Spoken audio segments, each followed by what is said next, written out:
Köszönöm. Hát nagyon örülök, hogy ilyen ügyesek vagytok, és ezt a kis helyet, és ezt a kis, hogy mondjam, sűrűséget, amit itt most megtapasztalunk, ilyen jól toleráljátok. Ez is jelző, hogy tényleg jó emberek vagyunk. Sok jó ember ugye kis helyen is elfér.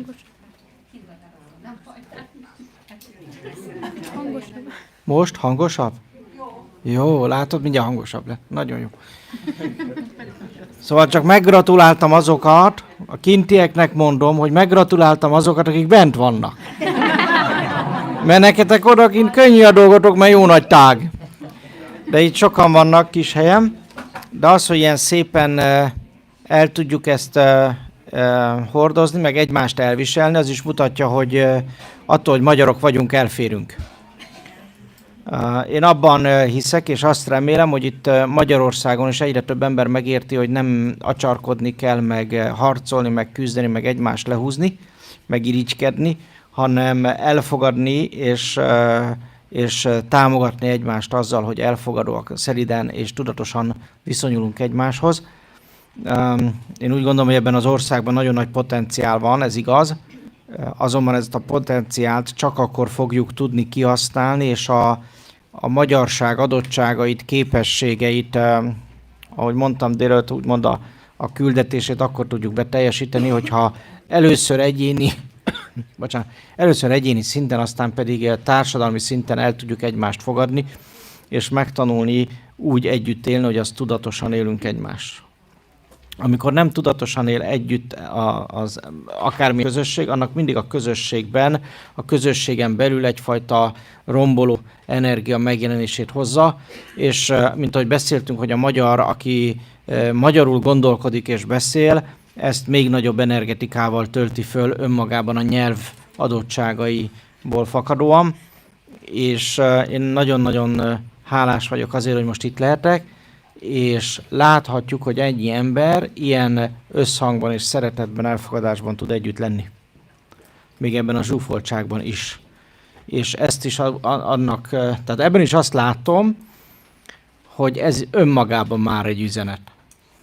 Tehát ez már önmagában egy üzenet, hogy ez a 100 ember egy ilyen kis térben össze tud gyűlni, békességben meglenni, egymást elfogadva, egymással, egy dologban, egy energiában, egy fókuszáltságban együtt tanulni és fejlődni. Ez, higgyétek el, óriási dolog már önmagában. Ismétlem, már ezzel is egy üzenetet küldünk ki. Tudom, hogy nagyon sok mindenről szó volt már eddig is, most még többről lesz szó, és mint ahogy látjátok, most már talán ráéreztetek, hogy amikor átadjuk így ezeket az információkat, akkor egy teljesen összetett, komplex rendszerbe igyekszünk elhelyezni, és még ha nem is beszéltünk mindenről, rengeteg és rengeteg témát önmagában már érintettünk. Azt is tudom, hogy sokaknak megerősítés mindaz, ami itt elhangzik, bátorítás, ami itt elhangzik, sokaknak meg esetleg új dolgokat is tartalmaz. Én úgy gondolom, és azt remélem, hogy egyre több embernek ez megerősítés, mert már értik, vagy találkoztak ezekkel a dolgokkal, információkkal, viszont azt is nagyon remélem, nagyon bízom benne, hogy ahogy ezt így végighallgattad, és így most ebben a rendszerben hallgattad végig, ezzel egy kicsit segítettem abban is, hogy összeálljon az, hogy mi mitől és hogyan kéne, hogy működjön. A holnapi napon a tervünk az, hogy csinálunk majd 2 belső csend gyakorlatot is. Jó, tehát az egy kicsit ilyen gyakorlatiasabb lesz. Mai nap viszont mindenképpen még szeretném az elméleti részét befejezni, egy picit elmagyarázni, hogy is működik az ego, mik azok a dolgok, amik az ego dolgai, mi az, ami a szellem dolgai, és abból azt is ugye össze tudjuk akkor rakni, hogy mi az, ami az egóra jellemző, és az egón belül kell megtanulni azzal bánni, és mi az, ami a ego helyett a szellemi embernek a jellemzői, illetve minősége. Ezzel is egy picit gyakorlatilasabbá tenni mindazt, ami eddig elhangzott. A szünetben nagyon sok kérdéssel kerestetek meg, ráadásul nagyon jó kérdésekkel, amiket külön-külön érdemes lenne megválaszolni, mert a válaszokból mindenki tud tanulni. Amúgy meg én is úgy vagyok vele, hogy szeretem a kérdéseket, mint tanító, én is úgy vagyok vele, hogy a kérdésekből tanulok, vagy a kérdésekre adott válaszokból. így nagyon sok minden fölmerült, egy-két dologra reflektálok, jó? Csak tényleg, ami így az eszembe van, mert papírokat, meg kérdéseket írásban még mindig nem kaptunk. Így szeretik feltenni. De ez egy jó aktív csapat legalább, igen. Vannak olyan csapatok, ahol nem mennek csak lappangani, és akkor ők ilyen aláíratlan kérdésekkel bombáznak. Habár mindig rá lehet jönni, hogy kikérdezed, ez egy más kérdés. Ez benne a trükk. Jó, egyik dolog, én nem szeretem, ha mesternek szólítanak. Én azt szeretem, ha ugyanolyan embernek szólítanak, mint amilyen vagyok. Én ugyanolyan ember vagyok, mint te. És a különbség max annyi, hogy én azzal foglalkozom, hogy megfogalmazom azt, amit megélünk, amit megtapasztalunk a tudatosodás folyamán, és ezt, amit így meg tudtam tapasztalni, és meg tudtam fogalmazni, azt átadom nektek, ennyi történik. És ez ettől lesz természetes, és ettől lesz úgymond folyékony. Arról beszélek, amit én megtapasztaltam, amit meg tudok csinálni. Amit nem tudok megcsinálni, vagy nem tapasztaltam, meg arról meg nem beszélek. Arról majd beszélnek mások. Jó, ez így természetes, és így normális. Másik, hogy voltak többen, akik nagyon meg akartak ölelgetni. Én meg elmenekültem, jó esetben bírtam. Ez azért van, mert nincs ellenem az ölelgetés, sőt fontosnak tartom, hogy meg tudjuk egymást ölelni. Az is egyrészt kifejezi az elfogadást, és meg is éli az elfogadás képességét, ugyanakkor meg azért nem ölelkeztem, mert ha most egyel elkezdek ölelkezni, akkor a többekiek is joggal jönnek, hogy ölelkezzünk, és akkor reggeltől estig csak ölelkezünk. Jó, tehát ezt, igen, azért mondom, hogy ne vegyed elutasításnak, ha esetleg nem ölelgettelek meg, vagy egy kicsit úgy próbáltam hárítani, nem erről szólt, inkább csak arról, hogy most nem erre fókuszálunk, de utána hát miért ne, akkor majd tudom én, a 6-tól 10-ig ölelkezés, jó? Jó, tehát ennyi kicsit ilyen praktikus megközelítés volt, csak nem elutasítás, jó? Tehát, hogy ne vedd ezt így magadra. Mi egyébként a nejemmel ilyen ölelkezősök vagyunk, tehát szeretjük megölelni, és nagyon sok helyen és spontán jön belőlünk, aztán sokszor nem is tudnak vele mit kezdeni. Úgy gondolom azért mégis az egy érettség és egy szintű tudatosság, amire az ember megtanulja azt, hogy tudjon ölelni, vagy egyáltalán ölelkezni merjen, és tudatosan öleljen. Mert ugye egy ölelésben, amikor a két szívcsakra találkozik, azért abban nagyon sok szeretet, energia tud felszabadulni, cserélődni, és teljesen nyitottan befogadod a másikat általa, mert ugye a szeretet az pont azzal kezdődik, hogy befogadok. Elfogadom olyannak, amilyen. Nem adni akarok, nem megmondani, hogy mit kéne, vagy hogy kéne neki, vagy mi lenne neki a jó. A szeretet azzal kezdődik, hogy befogadom, elfogadom úgy, ahogy ő tudja, úgy, ahogy ő van, olyannak, amilyen ő, és pont. Ezt soha ne felejtsd el, ha szeretni akarsz valakit. Jó, nem azzal szeretet, ha megoldod neki, nem azzal szeretet, hogyha megmondod neki, nem azzal szeretet, ha diktálsz, nem azzal szeretet, ha meg akarod őt változtatni, vagy reformálni, mert az nem szeretet. Az ego. Az ego szeret irányítani, mert azzal biztosítja, hogy legközelebb is úgy legyen, hogy neki kényelmes. A szeretet az azzal kezdődik, hogy elfogadjuk a másikat olyannak, amilyen, meg tudjuk ölelni, el tudjuk fogadni, tudjuk szemlélni, még a tudatlanságában is. Jó? És egy valamit nagyon jegyezz meg, kérlek, ez egy nagyon fontos info, és egyébként még a kvantumfizika, meg a részecske fizika is sokféle kísérlettel bizonyította, sőt a pszichológia is, hogy amit szeretettel szemlélsz, az elmozdul a harmóniája fele. Tehát ha szeretettel szemlélsz valakit, vagy egy folyamatot, vagy valamit, akkor az a folyamat, az a valaki, az a valami elmozdul a számára harmóniát jelentő állapot felé. Ezért mondjuk azt, hogy a szeretetteljes, semleges szemlélődésben nagy hatalom van, mert nagyon finoman, de mégis elmozdítja az általunk szeretett és szemlélt folyamatot a harmónia, a békesség, az egyensúlya felé, és értelemszerűen ezáltal a tudatosság és fejlődése felé is. Ami nem mindig olyan, mint az egón képzeli, de hát ugye a szeretet az egyik legfontosabb elfogadásra is képes minőségünk, tehát értelemszerűen el is tudjuk fogadni, még ha nem is arra fejlődik, vagy nem úgy indul tovább valaki, hogy szeretnénk. Ez ugye gyerekeknél ugyanolyan fontos megélni, mint a szüleinkkel, vagy ugyanolyan fontos megélni, mint a társunkkal, vagy bárkivel a társadalomban. A szeretet az egy ilyen dolog. Azt is jegyezd meg nagyon, hogy a szeretet soha nem birtokol. Soha nem lesz senki a tied. És azért beszélek egy kicsit a szeretetről egyébként, mert a szeretet az egyik legtöbbször vágyott és reklamált és hiányolt minőség az életünkbe, de ugyanakkor meg a többség nincs is azzal tisztában, hogy mit jelent az a szó, hogy szeretet. Ugye mi most definiáltuk előbb, a tudatosságomat megosztom mással, tehát ez a szeretet definíciója, azonban az egóban is vannak olyan úgy hívott szeretet minőségek, amelyek azonban nem tudatosak, hanem az igazi szeretetnek az imitációi. Tehát például a test szintjén a pszichológia szexusnak hívja a szeretetet. Jó, tehát ide a testhez írd oda nyugodtan, hogy szexus. A szexus az a minőség, ahogy a testben megélt szeretetet megfogalmazza a pszichológia, szeretlek, mert szeretem magam. Szeretlek, mert nekem az jó. Jó, tehát ez egyszerűen nem téged szeretlek igazából ebben a folyamatban, hanem magamat szeretem. Jó, és a materialista ember erre képes, pont. A lélek szintjén is megvan a szeretet minőség, a szerelemnek hívja a magyar, egyébként érosznak a tudomány, tehát a pszichológia, ez egy lelki minőség, szeretlek, mert olyan vagy, amilyen. Jó, szeretlek, mert olyan vagy, amilyen. Szeretlek, mert az, amilyen vagy, az nekem jó. Oké, ha belegondolsz, ez is önzés, de mégis van benne egy nagy nyitás a szerelemben. Miért? Mert már észreveszed a másikat. Legalábbis valamilyen tulajdonságát. Vastag a bukszája, szép nagy a háza, piros a kocsija, és Ferrari-nak hívják, meg hát a fiúk ilyeneket szeretnek, hogy nagy a didid, meg hosszú a comb, vagy éppen ilyen vagy ilyen göndör a hajad, vagy szép a szemed, hát kinek mi szokott ugye, hogy mondjam, prioritás lenni. Tehát mindig van egy mert. Észreveszel valamit a másikban, na és azért már érdemes őt szeretni, mert az nekem jó. Oké, tehát mindig magunkból indulunk ki ilyen szempontból.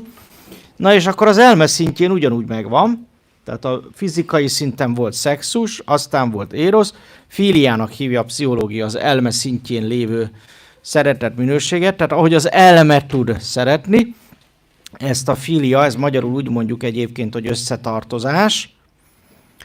Szeretlek, mert hozzám tartozol, szeretlek, mert birtokollak, szeretlek, mert enyém vagy, szeretlek, mert már jól betörtelek, szeretlek, mert már beneveltelek a sodrófával, hogy mit, hogy csinálj, és hogyan vásárolj be.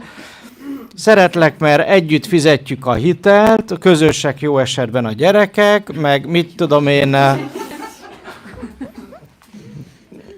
mégiscsak közös a kocsi, és reggelente van, hogy elmenjek. Én igaz vezetni nem tudok, de te nagyon. Szóval van valami, megint egy miért, amiért szeretlek, és amiért az nekem jó, hogy téged szeretlek. Jó? Tehát ez az összetartozás minősége. Ezek mindig, az egóban mindig érdek alapú folyamatok.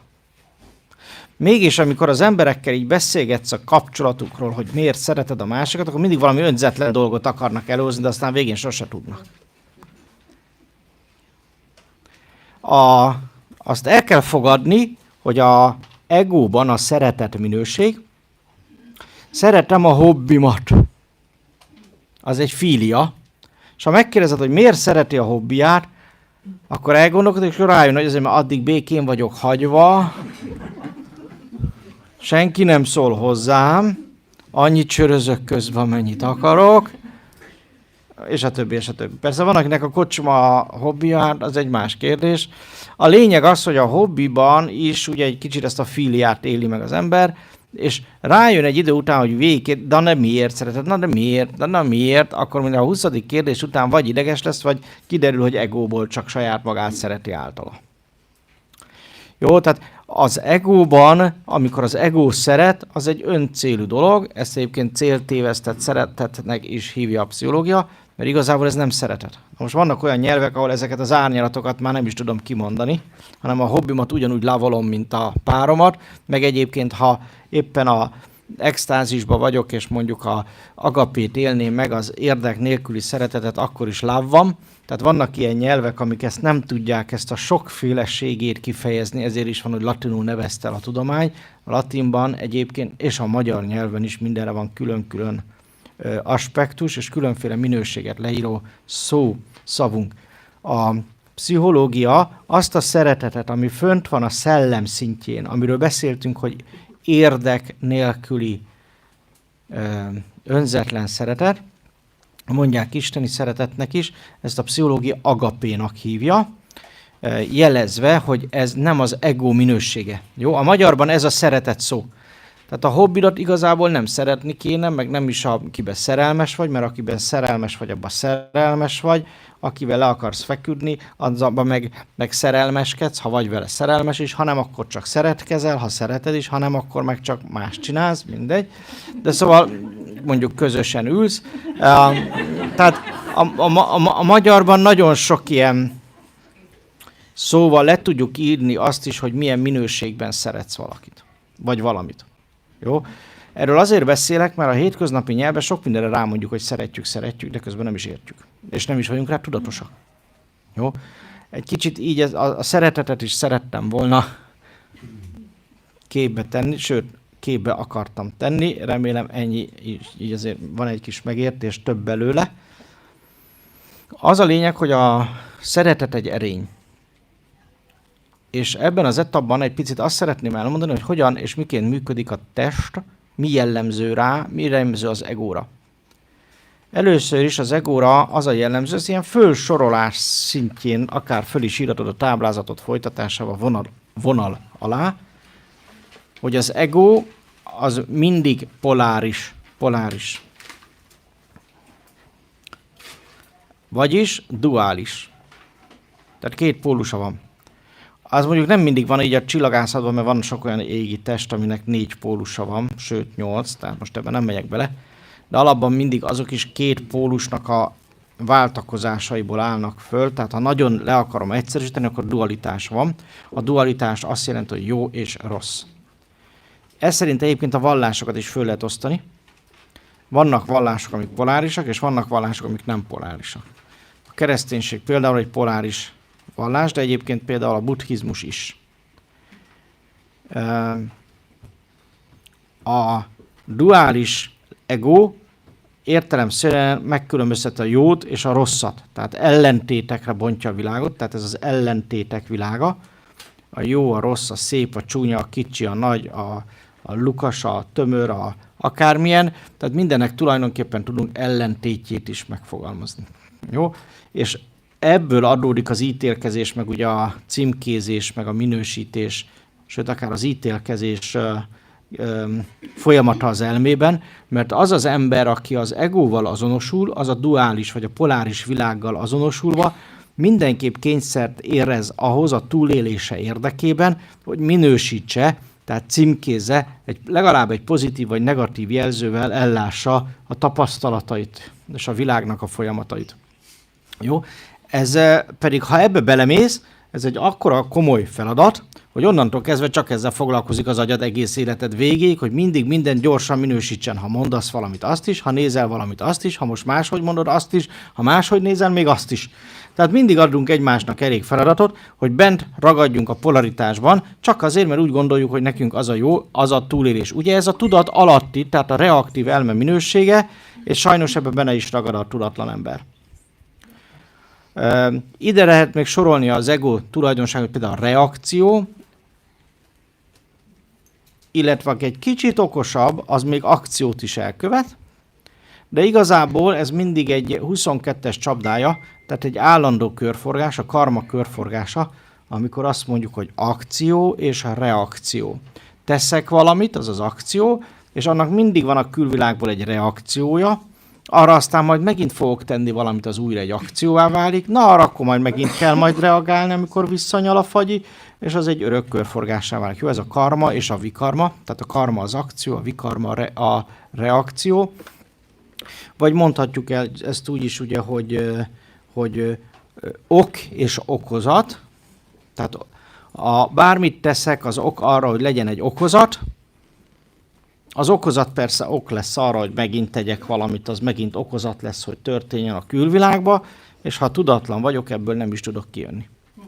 Jó? Tehát ezért van az, hogy a biorobot, ami egy önálló gondolkodás, gondolatformálás és mentális képességet kapott azért, hogy tudjon megfogalmazni és tudatosítani, ha ezt nem tudja, hogy ezt hogy kell csinálni, vagyis hogy semlegességben kell végezni, akkor beleesik ebbe a karma és vikarma, okozat, akció, reakció körforgásába, és úgy teszi ezt akkor még kiskorban ugye az emberke, hogy ezt látja a szülőtől, értelemszerűen ezt fogja utánozni, ebben fogja megerősíteni az iskola, és onnantól kezdve bent ragadt a karma világában, és igazából még csak nem is lehet emiatt a szüleinket, se a tanítónénit, se a nagynénit, nagybácsit, nagyszülőket sem károztatni, még a miniszterelnököt sem, mert ő is csak ebben él. Érthető? Ugyanakkor ez önmagában még nem jelent tudatosságot. És itt ez a lényeg, hogy önmagában ez még nem jelenti azt, hogy tudatos valaki, és akkor elmegy majd egyetemre, hogy még okosabb legyen, még jobban tudjon reagálni, még jobban tudjon akciózni, persze arra majd még jobban kell tudni reagálni, tehát egész életében tanulhatja, hogy hogyan kell akciózni és reakciózni. És közben köze nincs a tudatossághoz. Lehet már X diplomája addigra, sok-sok diploma, meg ilyen előtagok a név elé, nem ér semmit, higgyétek el. Attól még nem leszel se bölcsebb, csak okosabb. Jó? Ahogy van a szeretet a erények szintjén, ahogy van a szeretet a önzetlen, feltétel nélküli szeretet a szellem szintjén, ugyanúgy van a bölcsesség is. És ahogy van szeretet minőség az ego szintjén, ugyanúgy van a bölcsességnek is egy ilyen lekoppintása, amit okosságnak hívunk. Tudod, amikor nagyon sok világi tudás van benned, hogy mire mit kell akciózni, és milyen akcióra mit kell reagálni, milyen reakcióra mit kell akciózni, és így tovább. Jó? A közgazdaságtan egy az egybe erről szól. Jogászat egy az egybe erről szól. És ha belemész, akkor rájössz, hogy ja, hát erről szól a matematika, fizika, kémia, biológia, orvoslás, és így tovább mehetünk tovább az összes többi szakmám. Miért tanítják a szakmákat? Hogy bent tudj maradni, és sikeres legyél a karma világában. Na most az az ember, aki ebben nagyon okos, az legalább egy jó erős egót ki is épít, mert nagyon nagy tudása lesz, nagyon-nagyon sokat tud reagálni, nagyon sok okosakat tud akciózni, de önmagában ez csak arra, hogy az egójában megerősítse, hogy igen, neki ez jó. És leéli úgy az életét, hogy köze nem volt a tudatossághoz. Leél egy életet, és nem volt boldog. Sikeres volt, gazdag volt, de nem volt boldog. Sikeres volt, gazdag volt, mindene meg volt, okos volt és befolyásos, meg hatalmas, csak épp nem volt egészséges. Ismerősök ezek a dolgok? Jó? Tehát ezek mind azért vannak, mert az elme, amelyik el van foglalva az akció és a reakció világával, folyamataival, az az elme nem tud lecsendesedni, és amíg nem tud lecsendesedni, addig nem válik külső szemlélővé, muszáj, hogy ebben ragadjon. Gyakorlatilag két út van. Két út van. Éljük ezt a tudatlan akció-reakció, karma-vikarma menetét, és igen, azt az elménkkel fogjuk majd tudni valamilyen szinten vezetni, manőverezni, és hát ellébecolni az életbe. Viszont hiányolni fogjuk azokat a belső késztetéseket, hogy a boldogságot, a szeretetet, a békességet megtaláljuk, meg az egészséget. Így van? Ismerős ez az állapot? Nézzetek körül a világban.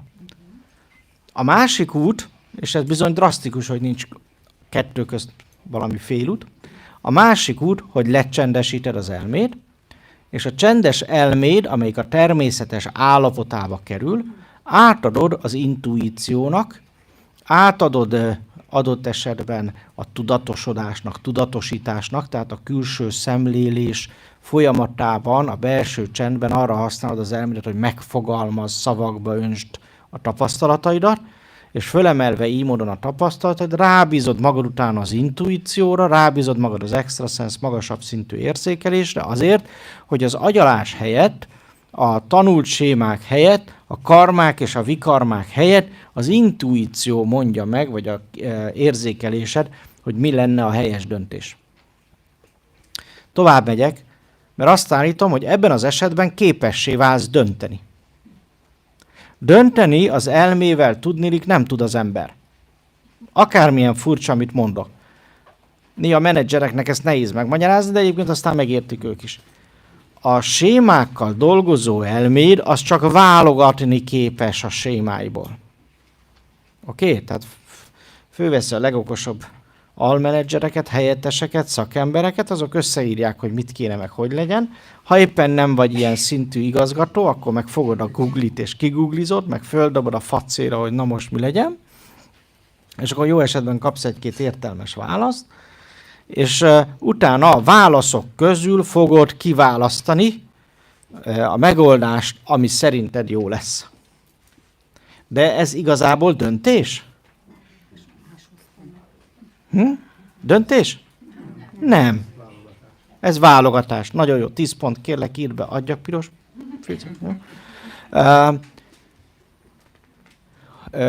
Sokszor azt hiszik az emberek, amikor így a rutinból, tanult minták alapján válogatnak megoldást, hogy ez döntés. De igazából nem döntés. A döntésről csak akkor beszélhetünk, ha a mentális sémák kihagyásával az belső csend állapotából nem a agyalással, hanem intuitív alapon, intuíció vagy extraszensz érzékelés használatával hozod meg a döntésedet, ami sokszor aztán egészen más, szokatlan, a külvilág számára egyenesen kiakasztó. Itt volt ugye egy kedves valaki, aki mondta, hogy hát nem szeretik a külvilág, ha ilyeneket csinál, de valóban, amikor döntést hozunk, az a külvilág számára általában valami új út, valami új megoldás, és ez így van rendjén. A külvilág az alapján fog téged megítélni jó sokáig még, ahogy eddig éltél. Jelen esetben akár a tudatlanságod alapján, a reakcióid, a viszonyulásaid alapján. Viszont amikor elkezded a belső csend útját, a tudatosság útját járni, akkor ezt a eddigi reakcióidat, viszonyulásaidat, szenvedélyedet és a többi, ezt föl fogod cserélni a belső csendre, a szemlélődésre és az intuícióra, ami sokkal békésebb, elfogadóbb és csendesebb lesz, mint az eddigi megoldásaid. Ne lepődj majd meg, ha a külvilág először nem tud veled mit kezdeni. Ez így jó. Az a jó, ha van ilyen jelenség.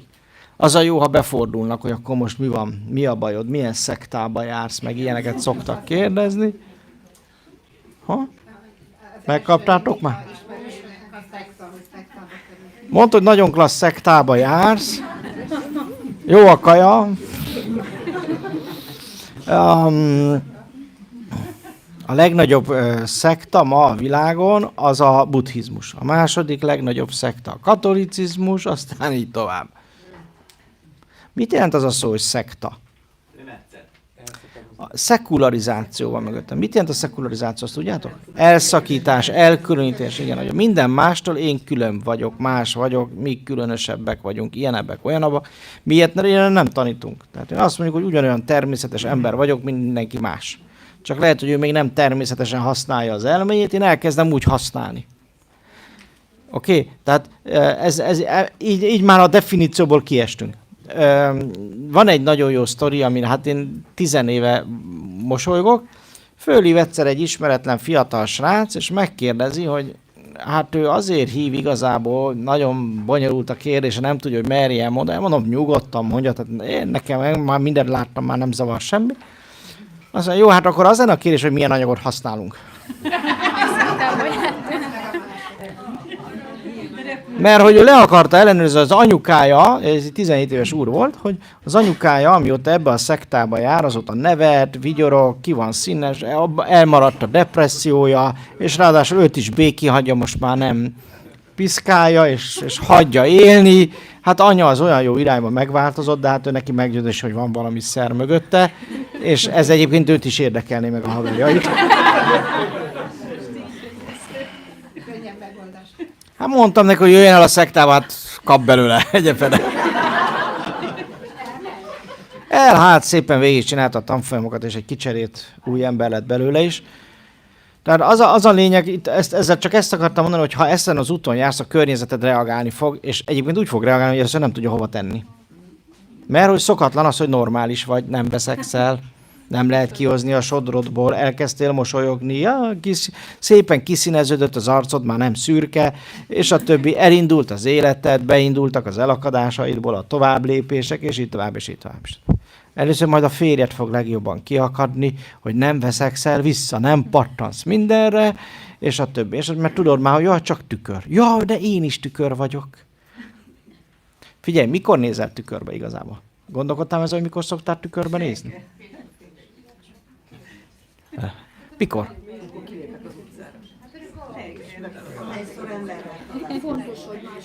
Amikor úgy érzed, hogy jó egy tükör. Amikor úgy érzed, hogy jól jön egy tükör, hogy igazíts magadon, hogy biztos legyél, legyen egy kis megerősítés. Nem? De hogy nem, én akkor szoktam reggel tükörben nézni, amikor egy kis megerősítés, megint olyan szép lettem, fiatalodtam. Ha valami nem tetszik, azt kiigazítom. És ennyi, nem? És ha valami csúnyát mutat a tükör, akkor szétvered? De gonosz tükör. Hát én nem lettek ilyen ronda, meg ilyen kócos. Nem? Elfogadod a tükröt. Igaz? Ha meg nem akarsz tükörben nézni, mit csinálsz? Akkor nem nézel tükörbe. Itt csak az a bökkenő, hogy a rokonság attól még tükörben néz. Minden reggel, amikor meglát.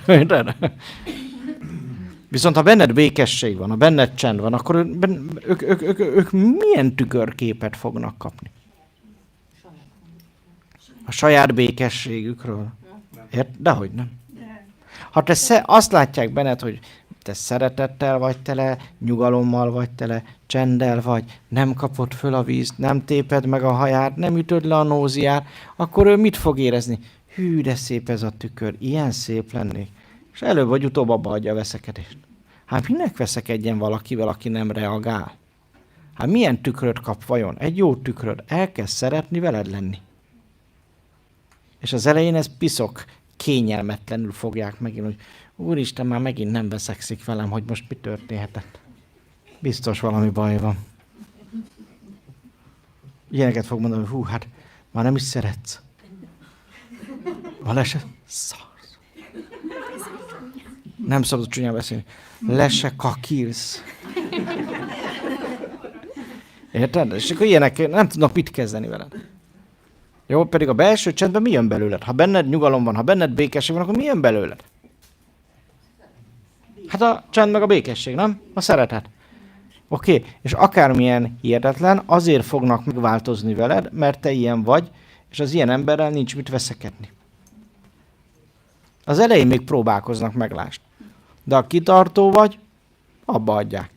Érted már a kérdést, hogy miért fog megváltozni mindenki veled? És nem az lesz, hogy nem szeretünk téged, meg nem így, meg nem úgy, hanem el fogják fogadni, hogy te most már más vagy, máshogy csinálod. Jó? És nem őket változtattad meg. És amikor ő is elkezd így változni, mert hát tényleg végül is veled tök jó lenni, akkor meg fogja kérdezni, hogy na, mit szedtek? Hol is van ez a szekta? Mikor lesz a legközelebb? És akkor eljönnek, szeánsz, igen. Jó? Tehát így tudjuk csak a családot megváltoztatni.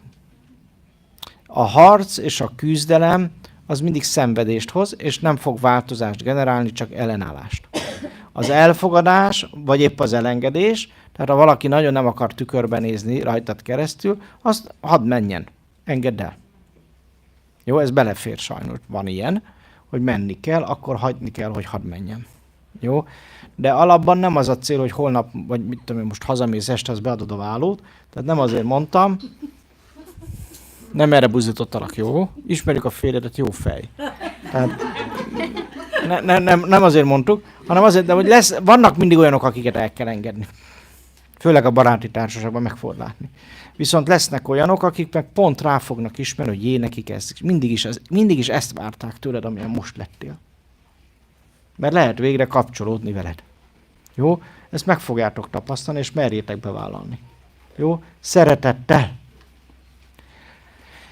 Az egóban, tehát, hogy így beírtuk ezeket a szeretet minőséget, az azért fontos, mert a szellemben abban nincs polaritás. A vonal fölé írjad föl, lediktálom, hogy milyen igazából a szellem, illetve a vonal fölötti szféra, amit egyébként finom anyaginak hívunk. Ugye a vonal alatt mondtam, hogy durva anyagi, fölötte a finom anyagi van. Ez a finom anyagi kifejezés utal arra, hogy a vonal fölött, tehát a szellem vagy a kozmikus tudatszinten is van anyag. Tehát nem anyagtalan, mint ahogy sokan tanítják, igenis anyagi. A kvantumfizika már tartott, hogy egy csomó, több mint 100 részecskét leírnak, amik nem ilyen anyagi, nem polarizált részecskék, sőt, leírják, hogy a fény bizonyos aspektusai is ugyanígy anyagtalanul információ. Jó? A fény mindig információ is, amely jelen tud lenni az anyagban, vagy jelen tud lenni az anyagtalanban is. Jó? És te, a fénytested, az tulajdonképpen nem más, mint nagyon intenzív gyűjteményen, nagyon nagy tudásnak és információknak. Tehát gondolj arra, hogy a fénytested, a szellemtested mindent tud. És ha rábízod az életedet, ha a szellemtestedre, a szellemedre, a belső csendedre, az intuíciódra és az érzékelésre rábíznád az egódat, akkor egy olyan tudás költözne be az életedbe, amely egy minden tudás. Oké? Nem úgy a tudás töredékei, vagy a világ töredékeit ismerő tudás, mint ami az elmédben van, hanem egy komplett minden tudás. Jó, ezt fogadd el. És az intuíció, amely egyébként a szellem nyelve, az intuíció az, hogy a szellem szeretne kommunikálni az elméddel és jobb belátásra bízni, vagy bírni, ugyanúgy a extraszensz érzékelés, és így tovább, az is mind arra szolgál a szellem részéről, hogy jobb belátásra bírja az elmédet.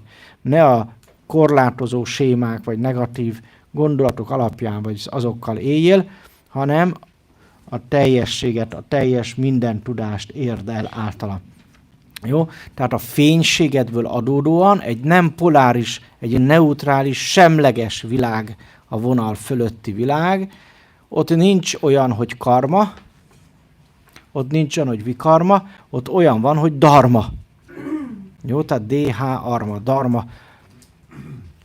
A szellemvilágban nincs olyan, hogy harc vagy küzdelem. Az egóban van harc vagy küzdelem. Itt elfogadás van. Amíg az egóban van szükség, vonal alatt írd be nyugodtan így a harcot is, meg a szükséget is, tehát az egóban szükség van, addig a szellemben bőség van.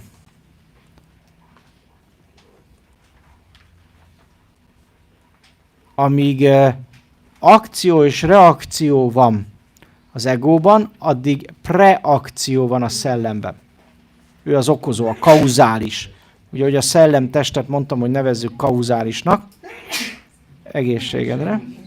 Kétszer is rá tüsszentett a beépített emberünk. Kap ezért egy plusz pohár vizet. És szünetbe kisétálhat a levegőre. Tehát amíg az akció és reakció működik az ego világában, az anyagi világában, ugye erről már beszéltünk, addig preakció létezik az okozó világában. Amíg okozat van az egóban, addig okozó a szellem. Jó?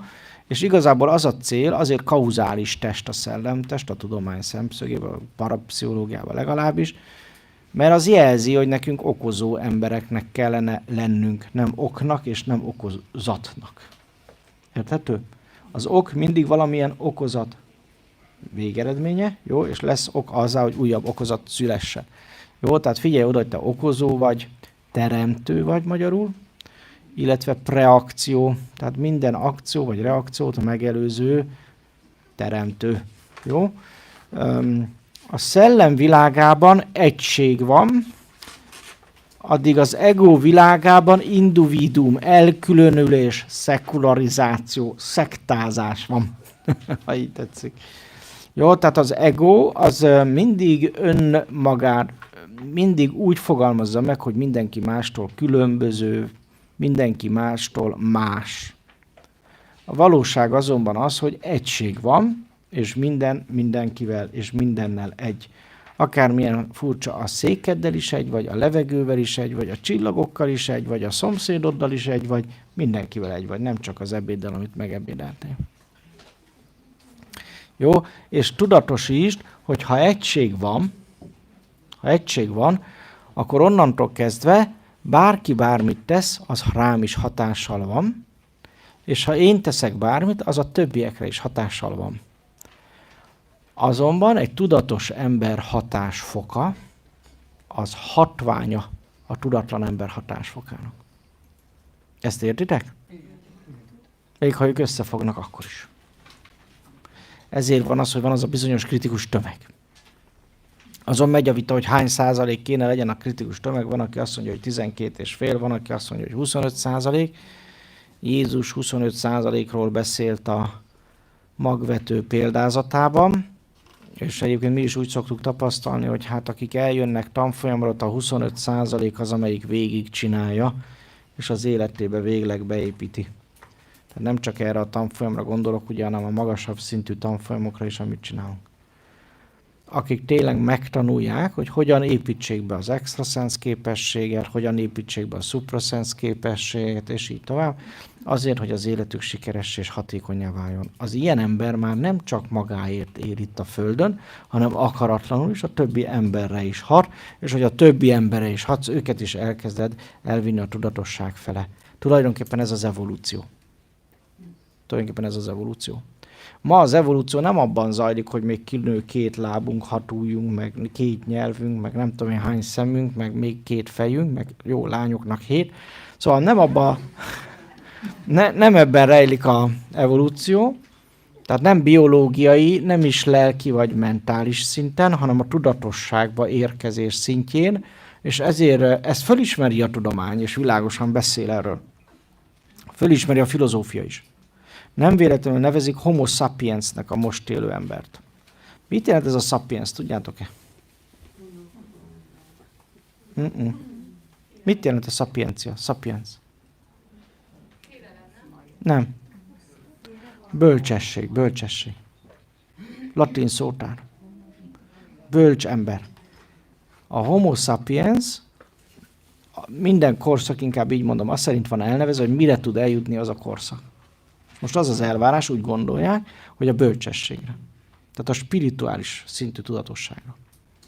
Oké? A külső szemlélővel való azonosulás során az ember bölcsé válik. Mit csinál a bölcs ember? Hallgat bizony. Ismerős? Igen. Miért hallgat? Mert a belső csendjére figyel. Miért? Mert a belső csendje mondja meg, hogy mit tegyem. Az intuíció, a megérzések és az extrasens képesség. Nem okos ember, figyeled, meg nem a többiek mondják meg, hanem a belső csendem, a harmóniámban megélt tudatos érzékelésem. Jó, ezért homo sapiensek vagyunk, hát hogy ez sikerül-e vagy nem, az majd kiderül. Egyelőre nem túl jól áll a szénánk. Nem a jelenlevőkről beszéltem, mert a jelenlevők mindig kivételek, de tudjuk, hogy a kivétel erősíti a szabályt. Na most viccet félretéve, én abban hiszek, és azt tapasztaltam, hogy ha én csendesebb vagyok, ha én bölcsebben élek, ha én megélem az intuíciókat, ha hallgatok rá, és ebben a tudatállapotban a szeretet és az egység tudatosságában közelítek az emberekhez, ott sokszor egy-egy találkozás már életeket megváltoztat. És akkor még nem is beszéltem arról, amiről. És mi ezért csináljuk a nejemmel. Ő azért ül itt mellettem és sugároz, mert imád engem, én meg őt, ha itt van mellettem. Tehát egy kicsit összenőttünk, szimbiótál. Viszont ő is ugyanezt a szeretetet élve, ketten még erőteljesebbé válunk. Segítünk egymásnak, úgymond, ugyanabban a küldetésben. Mert őnek is ugyanez a küldetése, ő is ugyanígy tanít egyébként, csak nem szeret ennyi ember előtt megszólalni, pedig előbb-utóbb rávesszük, már elhatároztuk a Miklóssal. És ugye ő, mint látó, mint halott látó, nagyon sok embernek segít. Tehát többen járnak hozzá, mint hozzám egyébként. De ez nem reklamáció volt, félre ne értsd meg. Én úgyis lusta ember vagyok, hadd dolgozzon ő. És ez nagyon fontosnak tartom, hogy ezt azért tudjuk csinálni, mert ebben is mindig a szeretetet éljük meg. Értitek?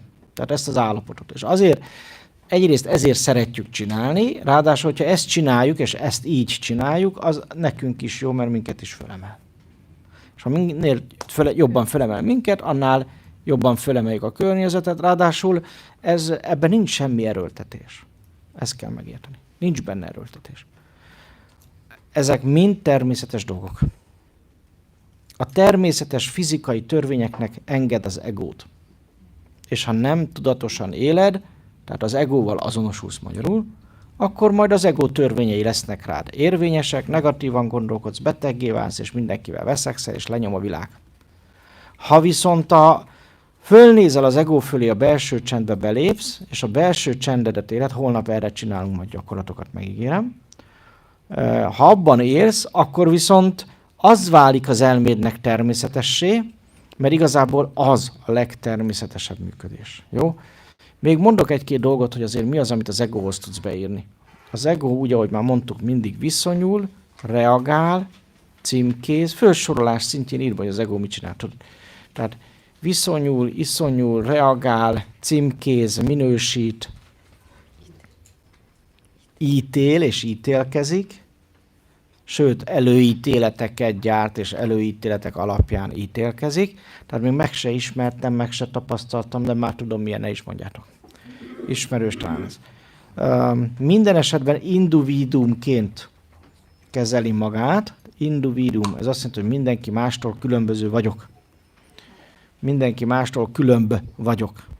Nagyon sok ember mindig is azt keresi akaratlanul is, hogy ő miben más, mint a többiek. Miben jobb, mint a többiek. Ezért létrejön a versengés, tehát írd ez a versengés, tehát verseng az ego, amely egyébként a lehető legtöbb kárt okozza. Erről azért beszélek, mert a gyerekeket már egész pici kortól a versenyre. Ki a legjobb, ki a legszebb, ki a legokosabb, ki a leggyorsabb, ki az legilyenebb, olyanabb, ügyesebb. És azzal ezt az egót erősítjük. Pláne, ha ügyes a gyerek, akkor nagyon erős lesz az egója. Ha nem elég ügyes a gyerek, akkor pedig aztán nagyon gyenge lesz az önbizalma meg az egója, tehát ott meg romboljuk az egót, egyik se jó. Okay. Nem az elfogadásra, meg az elengedésre tanítjuk őket, hanem a küzdésre, a harcra. Jó, és ennek része ez a versengés. Jó. Ez nagyon sok mindenben korcsosítja a személyiséget is egyébként. Most ebben nem is fogok belemenni, ezzel foglalkozom a pszichológia, mi csak megemlítjük. Jó? Az egóba tartozik az is ugye, hogy minden esetben érez, érzékel, jelez. Akármilyen furcsa, azért az egóban, hogy van ez az érzékenység, az nem rossz dolog. Tehát az ego minden szintjén érez, érzékel, jelez. Tudniillik, a szellem számára az ego az egyrészt egy végrehajtó, amit vel tud tapasztalni, vagy épp teremteni. De ugyanakkor az ego egy eszköz is, és mint eszköz egyben műszer. Írd le, hogy az ego egyben műszer a szellem kezében. Ez azt jelenti, hogy az egóval tud érzékelni azt, hogy milyen irányba halad egy-egy döntés után. Jó, tehát mivel az ego a szellem kezében eszköz arra, hogy tapasztaljon, valahonnan kell, hogy legyen visszajelzése arról, hogy jó irányba haladok, vagy nem jó irányba. És ez a visszajelzés, ez az egóban test, lélek, elme szintjén is működik. A test szintjén ugye az érzetek szintje. Fáj, nem fáj. Fáraszt, nem fáraszt. Untat, nem untat. Örömöt okoz, nem okoz. Jól esik, nem esik. És így tovább. Jó, tehát ilyen szinten van mindig egy visszajelzésünk, de adott esetben visszajelzés a betegség, vagy az egészség is. Mert ha valaki beteg, az is egy egyértelmű visszajelzés, hogy valamit nagyon nem jó irányba haladunk. Ugyanakkor a lélek ugyanígy működik. A lélek is egy nagyon-nagyon finom rezgés és érzékelésű rendszer. A lélekben az összes érzelem, indulat, sőt a vágyak, akaratok is, ennek a visszajelző rendszernek a részei, a műszer működése érzékel. Ha nem jó az, amit érzékelek, és nem vagyok tudatos arra, hogy ez egy érzékelés, és nem kell vele azonosulni, akkor megjön a szenvedés. De az is egyértelműen jelző, hogy nem jó irányba haladunk, meg kéne állni, kéne egy pihenést tartani, és körbenézni a nagyvilágba, meg az életünkbe, és nagyon sok betegség is azért jön létre, ugye lelki okoknál fogva, hogy egy kicsit megállítson a hülyeségbe rohanástól, egy kicsit rávegyen, hogy reflektálj, végig gondold, megértsd. Jó, ebben nem megyek bele végképp. Nem véletlenül van a pszichoszomatika kitalálva, és nem véletlenül van beazonosítva egy pszichológiai szinten is, meg spirituális szinten is, hogy melyik betegség, melyik testrész problémája, milyen életterületen, vagy éppen milyen lelki folyamatok miatt akad el, vagy éppen lesz beteg. Jó, tehát ezt érdemes tanulmányozni. És például, amikor az ember egy picit lecsendesedik, és figyel a testére, a teste még a betegség kialakulása előtt finom jellekkel, jelzésekkel, érzetekkel már jelzi is, hogy mi van. Erről majd holnap csinálunk egy gyakorlatot, azt ezt tudatosítjuk. Ez napi szintű gyakorlat kéne legyen, hogy odafigyelek a testemre, és még időben korrigálok, ha van valami jelzés. Jó, aztán majd még gyakorlottabb leszel, már belélegzel, és már meg tudod mondani, hogy hogy zajlik a testedbe, tehát nem is kell külön az érzeteket számon venni. Jó, tehát ezeket majd holnap fogjuk elmagyarázni. Ugyanilyen az elme is. Tehát az elme is ugye, mint a műszer része, a megfogalmazás lehetőségével és képességével ő is összegzi és megfogalmazza, hogy milyen érzetek, milyen jelzések érkeztek be a testbe, és ugye amikor én megfogalmazom és tudatosítom a dolgokat, ez megy föl azonnal, és a szellemem ezzel, mint műszer, akkor tud már dolgozni. Ha úgy kéne megfogalmazni, akkor azt mondom, hogy a testem a műszernek a kasznia, tehát a műszernek a háza, a lelkem maga az a finom valami, az az eszköz benne, ami az érzékelést végzi, és az elmém pedig a skála, ami értékekbe rendezi és kijelzi, hogy akkor most mekkora a baj. Érthető ez? Ezért, ha van egy gondolatod, ezért, ha van egy érzésed, ezért, ha van benned egy indulat, vagy félelem, vagy bármi, vagy valamilyen fájdalom, az nem ellenség soha. Még a betegség sem ellenség, egész egyszerűen csak működik a műszer, ami ugye jelzi fölfele, hogy mi az ügylet. Mit csinálsz akkor, ha a műszer pirosba fut? Rosszat jelez. Hát minimum szétvered, nem? Haragszol rá. Nem. Hát miért? Hát a pirosat mutat, nem kell műszerbe futni. Az jelzi, hogy valami nem jó. És mit csinálsz? A műszerrel foglalkozol olyankor, vagy korrigálod azt, amit mértél? Korrigálod. Ugye? És miután az korrigálva volt, mit csinálsz? Letárazod. Lecsendesíted. Ezért van az, hogy a belső csendben a test, a lélek és az elme folyamatait kívülről szemlélve, azok el is hallgatnak azonnal. És ez egy nagyon fontos trükk. Amikor én lecsendesítem az elmémet, és megfigyelem, hogy mi van a testemben, finom érzetek jeleznek, és amikor megfogalmazom, most itt feszít a bal lábujjamom, a kicsin, nem a nagyon, a kicsin, és nagyon feszít, akkor, amikor ezt megfogalmazod, abba hagyja. Miért? Mert meddig jelez a műszer? Amíg le nem olvastad, le nem tárasztad utána. Érted? Vagy meddig csönget a szomszéd? Hát amíg ki nem nyitod az ajtót, utána már nem szokott csöngetni. Megfigyelted? Jó? Tehát ez egy ilyen dolog. Tehát, hogy jelez, amíg le nem olvasod. Ha leolvastad, akkor lecsendesedik. Ugyanígy van a lelkeddel. Amikor megfogalmazol benne, hogy na, most épp hogy rúgnám tökön a főnököt, akkor úgy elmúlik a vágy, hogy tökön rúgd, érted? Egész egyszerűen azért, mert leolvastad a jelet. Értem? És ugyanígy az elmében, amikor megfogalmazol külső szemlélőként egy-egy gondolatot, akkor az elméd megáll vele, és nem gondolja tovább. Lehet, hogy majd jön egy következő gondolattal, de akkor azt megint megfogalmazod, és megint abba adja. Próbáltad már? Ki az, aki próbálta? Szorványos jelentkezés.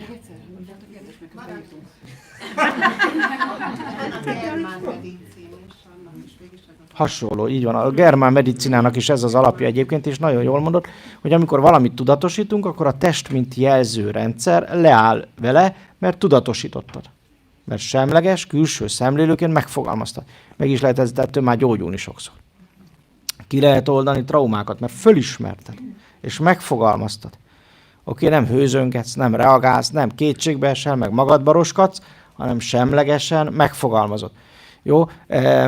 Így működik egyébként, van egy ilyen gyakorlat is. Elvonulással szoktuk ajánlani, tehát elvonulsz egyedül egy helyre, ahol se térerő, se internet, se szomszédok, se senki más, max a macska meg az ebéded, és egy pár napig rá kell készülni meditációkkal, lecsendesedéssel, és ugye pár nap után, amikor már úgy érzed, hogy csendes vagy, neki tudsz annak futni, hogy minden egyes gondolatot, ami az eszedbe jön, azt megfogalmazol. Szavakba öntesz, mint külső szemre. Hát most az jutott eszembe, hogy. Most erre gondoltam, hogy. Most az ugrott be, hogy. Most az ötlött be, hogy. Most az esett le, hogy. És akkor mindig megfogalmazod az adott gondolatot, úgy folytatod, hogy na most akkor ez jutott, mint a puding a Lidlbe. És akkor azt fogod látni, hogy mondjuk egy óra múlva már egyre régebbi, akkoriban mondjuk rutinos gondolatok jönnek be. És mindenféle gondolat. A legvégén, ilyen általában 4 órán belül azért az ember agya ki szokott kapcsolni, de a legvégén már ilyen gyerekkori gondolatok jönnek be. Egész pici gyerekkorodból ismered föl, hú basszus, ez akkoriban volt gondolatom. És körülbelül ilyen 4 óra után így leáll az agy, és akkor így próbálod, na, gondolj már valamit. Az nem gondol semmit. Na, jusson már eszembe. És nem, Hét tényleg nem gondolok semmit. Azt a élmény. És akkor csak úgy csendbe élvezed, és akár órákig élvezed ezt a csendet. És közben rádől a kocsira a fa, akkor a fa aztán elviszi a tetőt, a tető elviszi a konyhát, de már az se érdekel, mert még ezt is végignézed, és nem gondolsz semmire. El tudnád képzelni? Jó, mert ez a szemlélődés lényege. Tehát ez egy olyan módszer, amivel így jól ki lehet ütni az elmét, nem könnyű, mert ahogy haladsz, olyanok vannak, hogy mondjuk bejön egy ilyen gyerekkori negatív élmény, vagy emlék, vagy gondolat, megfogalmazod, és egyből valahol nagyon erős fájdalom is beléd nyilal, mert ahol ez be volt kötve engramként, lásd reaktív elme, az ott így ki is fog engedni. Nagyon érdekes folyamat, érdemes megcsinálni, és utána sokkal könnyebb lesz már csendesnek maradni.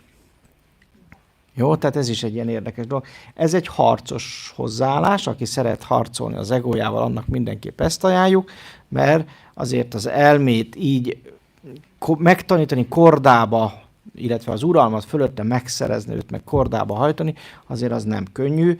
Van, aki úgy csinálja meg, hogy elkezdi, aztán első nap jut mondjuk 1 óráig tudja csinálni, aztán 2 óráig, aztán végül sikerül 4 órát megcsinálni. Jó? De általában 4 órán belül el szoktak oda jutni, hogy kész K.O., és akar se bír gondolni semmire, mert olyan jól esik, hogy nem gondol semmire. És onnantól kezdve megjegyzed ezt az állapotot, az elméd pedig rájön, hogy nem kell ezen szenvedni, nem kell ettől félni.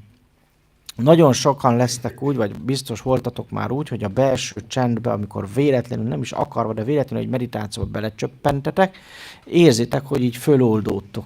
Az elme csendjében tudnék azt fogod tapasztalni, hogy a tested is föloldódik, ellazulsz teljesen, és amikor így föloldódik a tested, nincs testtudat, azt fogod érezni, hogy semmivé válsz, és a belső csendben egyenesen olyan szinten, hogy minden semmivé vált, minden csak egy lebegés marad, és a tested is teljesen semmivé vált, és semmiként, mint a semmi, úgy lebegsz a semmibe, és csak tágulsz a végtelenbe, és nincs semmi, de közben mégis érzékelsz, és tudatában vagy annak, hogy létezel, de nincs semmi.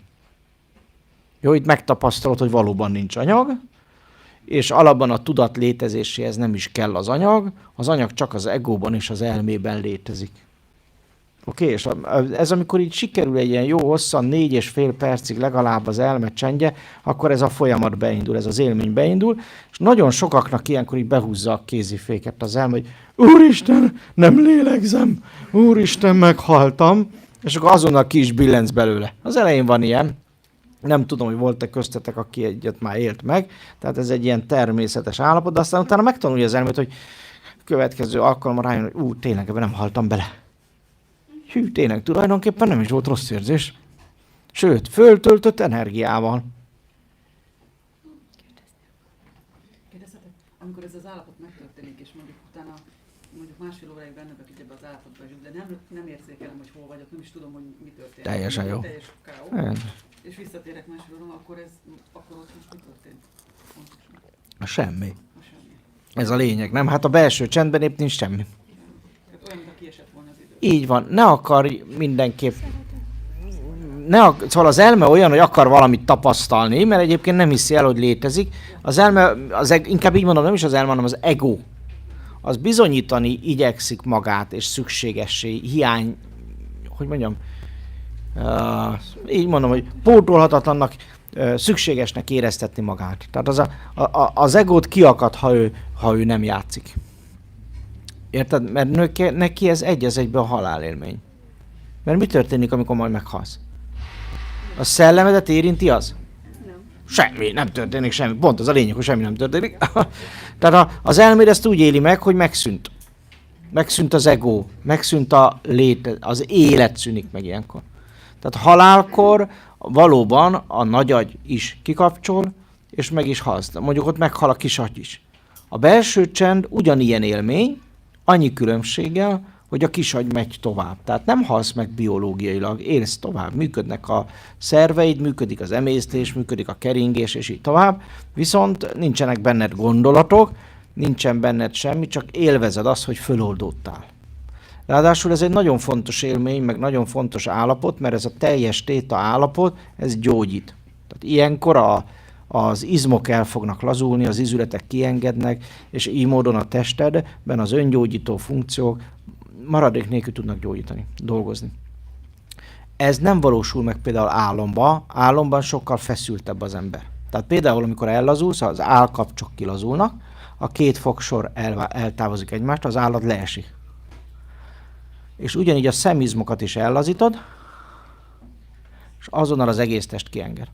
Ebben az állapotban tudsz gyógyulni. Amikor alszol, akkor is valamennyire ki tud lazulni, de nem teljesen. Mozog a szemed, hiszen ugye álmodsz, adott esetben a fogak össze vannak húzva, sőt, csattogtatják egyesek, biztos csikorgatják, nem találkoztál ilyen? Dehogy nem. Tehát teljes feszültségben van közben. Nagyon érdekes egyébként, amikor az állkapcsot ellazítod, vagy ellazul, akkor az egész izületi rendszer. Tehát ennyit csinálsz, hogy ellazítod az állkapcsot, érezni fogod, hogy az izületekben valami történik, és kiengednek. És amikor a szemizmot lazítod ki, akkor meg a teljes izomzat kilazul. Ez egy nagyon érdekes dolog. Egy ilyen összefüggésrendszer. Igazából így kéne mozogni, így kéne tornászni, így kéne táncolni, így kéne jogázni, és így tovább. Ebben az állapotban még az is érdekes, hogy ide az állkapocsban, az idegrendszerből a ragadozó énünk van bekapcsolva. Tudod talán, hogy az ember az egy ragadozó, ezért eszik húst. És a fogazatunk is ilyen vegyes étkezésre van beállítva, tehát, hogy ragadozók is vagyunk, de zsákmány állat is, az meg a szemizmunkban van. És amikor a szemizmot ellazítod, akkor a zsákmány állatot engeded el, aki ugye retteg, fél és állandóan a külvilágnak akar megfelelni. Ismerős? A mindennapi életben is megéljük ezeket a pszichés folyamatokat. Tehát amikor mindenkinek meg akarunk felelni, vagy félünk valakitől, vagy aggódunk, stresszelünk, és így tovább, na az a zsákmány állaténünk, a növényevő, a vega. Amikor pedig a állkapocs feszül, az meg ugye arról szól, hogy birtokolni akarunk. Irányítani, ellenőrizni másokat. Tehát ott akkor megfélemlítünk, és a harcos énünk jön elő, a húsevő. Te mi vagy, húsevő vagy növényevő? Akkor te ragadozó. Vega vagy? Akkor te zsákmányállat. Akármilyen fut, de ezt azért mondom, hogy etológiailag ez egyszerűen így van, el kell fogadni. Ez a polaritás. Meg kell érteni, hogy az állatvilágban ez nem ilyen drasztikus, de ott is megvan. Mert van az, hogy az oroszlán is eszik füvet, vagy a cica, meg van az, hogy a kutya is megrágja, meg megnyalja a falat, meg egyebek, attól függően mire van szüksége. De alapban vagy húsevő, vagy növényevő. Oké, az állat. Az ember, amelyik a polaritás teljességét képes megélni és feladatta tudatosítani, megérteni, tehát a polaritást gyakorlatilag uralnia kell, annak bizony húst is, meg növényt is kéne ennie, tehát a zsákmány állatot is megélni, és meg kéne élnie a húsevőt is, tehát a ragadozót is. Ugyanakkor mindezt uralni. Egyiktől sem függni, és nem mondani azt, hogy csak ez vagy csak az, hanem mind a kettő a fogazatunk, sőt az emésztő szerveink is így vannak megalkotva, hogy szükségünk van az egészséghez, a húshoz, a fehérjéhez is, és az egészségnek szüksége van a növényi zöldség gyümölcshöz is. Jó? És ezzel nincs semmi baj. Ez se legyen ítélkezés tárgya. Ha valaki most csak a zsákmányállatot akarja megélni, akkor hadd legyen vega vagy vegán, aki pedig a ragadozót akarja megélni, az egyen húst. Nincs ezzel semmi baj. Jó, a legjobb az, ha mindenevő vagy, és ebben is az egyensúlyra törekszel. Jó? Nem szoktam nagyon beszélni az étkezésről, de lehet, hogy most így följött, akkor elmondom, hogy tulajdonképpen az ember az miből van? Nem növényből? Biztos, hogy húsból?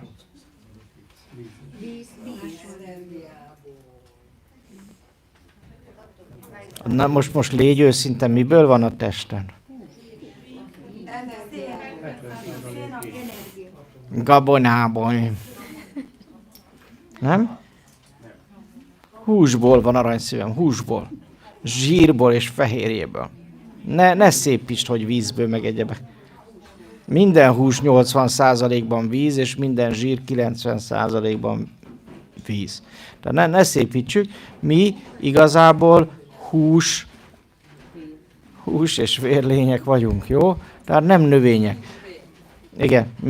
Miből tud regenerálódni a testet, ha beteg, tudod-e? Szénhidrát? Nem vízből. Fehérjéből. Csak és kizárólag fehérjéből. Nem tudsz gyógyulni növényből. Ezért például az ajurvédában, meg az ilyen ősi gyógymódokban igenis ilyenkor bizony fehérjedús táplálkozást írnak elő. És tudják, hogy színtiszta fehérje táplálkozással lehet meggyógyulni. A rákosok például, ha maradnak bármilyen szénhidrát bevitel mellett, azok halálra ítélik magukat. Tehát a rákból a gyógyulás azzal kezdődik, hogy minden szénhidrátot kiírunk belőle. És nagyon kevés növény és nagyon kevés gyümölcs marad a különféle tiszta húsokhoz. Tehát ilyenkor fehérjedúst, húst érdemes enni, mint bárány, vagy kecske, vagy a nyuszi. Egészségére annak, aki tüsszentett. Jó, tehát akármilyen furcsa, de a rákos esetben nem szabad. Sőt, cukorbetegnek sem szabadna, és így tovább lehetne sorolni. Most nem akarok itt ebben nagyon belemenni, meg ítélkezni se, félreértés ne esik. Nem azért mondom, mert én vega ellenes vagyok, mert én is voltam vega, és ha egészséges vagy, nyugodtan legyél vega. De akkor is kell fehérjét pluszba bevinned, meg bizonyos nyomelemeket, ásványokat, mert az a növényben nincs benne. Közben a testedhez meg kell. Jó? A húsevés sem ítélem el, de néha egy gyümölcsöt vagy valami finom zöldséget hozzá, és akkor még jobb lesz a egyensúly. Jó? De az egészséges táplálkozásban 2-szer annyi fehérje van, mint szénhidrát. Jó? És én el is intézem akkor az egészséges táplálkozást, de fogadd el, hogy a tested, a lelked és az elméd megköveteli az egészséges táplálkozást. Emésztési típusok azok hogy jönnek ide? Valaki szénhidrát alapú, és úgy... Nincs ilyen. Nincs. Mindenütt a fehérje 2-szer annyi, mint a szénhidrát. Legfeljebb az, hogy miből visszük be a fehérjét, vagy miből visszük be a szénhidrát. Jó? Oké. Én egyébként magam junáni gyógyászatot tanultam, ajurvédát tanultam, meg persze népi gyógyászatot, de például a magyar népi, tehát ha megnézed, hogy mit eszik a magyar, tehát a magyar ételeket megnézed, az egy ketogén táplálkozás konkrétan.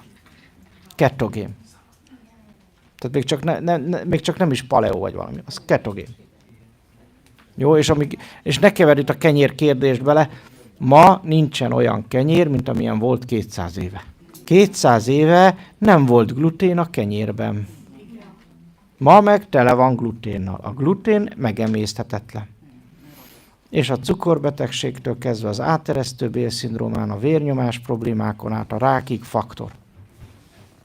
Jó, és gyakorlatilag ez már elég ahhoz, hogy a népesség szám csökkenjen. Egyre drasztikusabban, mert a mai fiataljaink, akik ilyen kenyéren nőnek föl, ők már nem fogják vinni 80 évig, meg 70 évig. Jó? Ja. Jó? Tehát minden, nem akarok ebben jobban belemenni, csak említem, hogy mindennel összefügg, és a test szintjén, az anyag szintjén az elme állapota is összefügg azzal, hogy mit teszünk. A gluténérzékenység például áteresztő bélszindrómát okoz, mikrobiom fölbomlik, illetve a úgynevezett vékony bél diszbakteriózis következik be, amikor az emésztő baktériumok aránya leesik a glutén miatt, és állandó gyomorgyulladásokat okoz. Sokszor tünetmentesen. Az ilyenek lesznek rákosok, pánikbetegek, cukorbetegek, és így tovább. Jó, ezek népbetegség. Ma a lakosság, felnőtt lakosság 85%-át érinti, a gyermek lakosságnak meg még magasabb arányát. Jó, ez az áteresztő bélszindróma, a szivárgó bél. Jó, ez egy népbetegség. Jó, azért beszélek erről, mert ha ilyen van, akkor az elme nem tud koncentrálni. És nehéz lesz lecsendesedni. Értitek, amit mondok? Vagy depressziós leszel, vagy pánikbeteg leszel, vagy még rosszabb. Jó, sajnos ezek olyan dolgok, amikről beszélni kell, és igen, az, hogy odafigyelsz az étkezésre, az nagyban segít abban, például legalább egy paleo étkezésre hátálsz, az nagyban fog abban segíteni, hogy jól sikerüljenek a meditációk. Jó, és akkor nem lesz olyan, mint mondjuk megeszed a jó nagy kis ebédet, és utána, hogy belból viskolsz egy sort. Úgy hívjuk, hogy kajakkóma. Szokott ilyen lenni? Akkor menj el orvoshoz. Mert az emésztési zavart jelent. Tehát ha ilyened van, az hidd el nekem, hogy rosszul táplálkozol, és van áteresztő béled. Ilyen egyszerű. Jó, ha nincs kajakkómád, ugyanolyan friss vagy, mint, sőt, még frissebb vagy, mint előtte.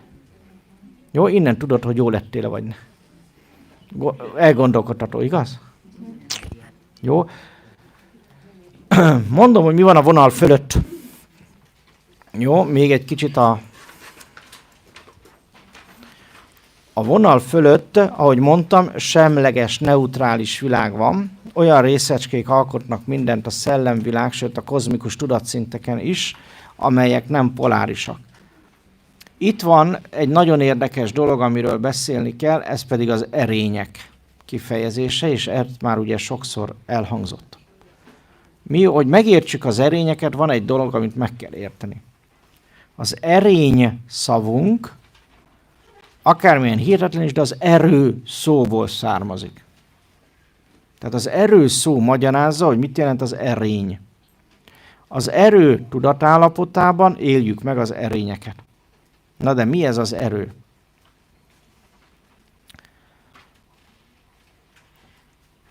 Hallottatok már az energiáról? Hogy van az magyarul? Ismeritek? Wow, hogy vágják? Az egóban, a vonal alatt tudniillik energia, áramlás van. Jó, tehát írjátok le a vonal alá, hogy ott energia, vesző áramlás van. És ez az áramlás, ez mitől áramlás? Mit jelent az, hogy áramlás? Folyik. Kiegyenlítődik. Mit jelent akkor? Ha folyik? Van egy iránya. Oké, és azt jelenti, hogy milyen az iránya, te azt fogod mondani, hogy negatív vagy pozitív energia. Ismerős? Sőt, onnan hiányzik az áramlás, oda azt fogod mondani, hogy energia hiány van. Ahol meg túl sok és el van akarva, meg azt mondod, hogy energia többlet van. A testben ez úgy néz ki, hogy ahol energia hiány van, ott krónikus betegség és hideg érzet van. Tehát például hideg tenyér, hideg láb. Ahol meg túl sok van, ott meg gyulladás jön létre, és meleggé válik az a terület. Ismerősek ezek? Ugye reikit tanult itt valaki? Pránanádi, egyebek? Tehát akkor így van ott is, így? Nagyszerű. Na most ehhez képest a vonal fölött a szellem világában meg erő van jelen. Tehát nem áramlás, hanem tágulás, áradás. Tudnélik, az erő nem irányba, hanem mindenfele, mint egy gömb. Tágul és tágul, árad és árad. Érthető?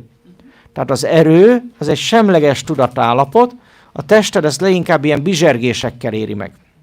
Volt már ilyenet, hogy bizseregsz? Jó. És a energiát meg ilyen mindenféle áramlásérzet, hangyászós érzetek, bizsergések, nem bizsergések, hanem hogy hívják ezt, ilyen melegedős érzetek, bocsánat. Van ilyen? És értél már meg ilyet? Jó. Az erő az mindig bizsergéssel jelentkezik, tehát egy konkrét erős bizsergés, sőt egészen komoly, nagyon erős bizsergésként, akár úgy, hogy éget is közben olyan erő van jelen, ami nem energia, mert nem azt érzed, hogy áramlik jobbra-balra, hanem azt fogod érezni, hogy árad. Nem is tudod irányítani, az megy mindenfele. Jó? Amíg az energia addig van jelen egy rendszeren belül, amíg az a rendszerben kiegyenlítődésre van szükség, magyarul minden porcikádba ugyanannyi energia jusson, ugyanannyi részecske kerüljön, addig beszélünk az energiáról, az áramlásról. Ismerős a yin-yang jel? Megvan, biztos? Rajzoljam föl? Jó, akkor nem rajzolom. Szóval a yin-yang jel, tudod-e, hogy mit ábrázol? Nem. Mit ábrázol? Ne elvitt meg elvont dolgokat mondjál. Mit ábrázol?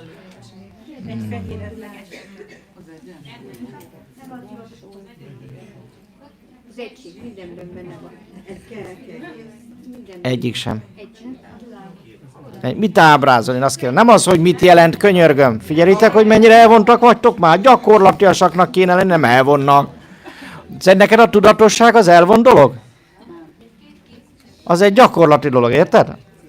Na szóval, tehát mit ábrázol a yin-yang jel? Én se tudtam, amíg nem mentem el egészen Kasmírig, érted? Ott elmagyarázta az öreg, egy üvegpohárba berakott egy pohár vizet, és megkavarta. Mi lesz a vízben, amikor megkavarod? Örvény. Hát ezt ábrázolja a yin-yang jel. Bonyolult? Gyakorlati? Hát én se gondoltam, hogy ezt ábrázolja. Na most, figyelj picit. Mit csinál? Ha megkevered a vízben, a pohár vízben, megkevered azt a vizet a pohárban, akkor mi történik vele? Forog. Most akkor elvontva is megfogalmazhatod. Energiát közölsz vele, elkezd mozogni, mert a mozgáshoz energia kell, aztán mit csinál az a pohárvíz, hiába keverted? Előbb-utóbb megáll, bizony. Miért? Mert nem azért, mert energiahiányos, mert kiegyenlítődött az energiaeloszlás. Érted? Mindenre ez a belső csend a jellemző. Mert ő így van belső csendbe. Érted ezt? És amikor belső csendbe jött az a pohár víz, akkor már nem kavarog. Milyen jó, meg tudod legalább inni. Nem fröccsöl ki közben. Így van? Na ilyen az életed. Az életedben is van egy csomó energia, az életedben is van egy csomó információ, van egy csomó feladat, van egy csomó dharma, az ott van benne a pohár vízbe, és önmagában, ha hagynád, belső csendet élne meg, harmónia lenne. Érted? Nyugalmi állapot lenne. Miért nincs benned mégis ennyi nyugalom? Mert állandóan kevered, kavarod. Nem mondom, hogy a szart, de szóval, hogy kevered.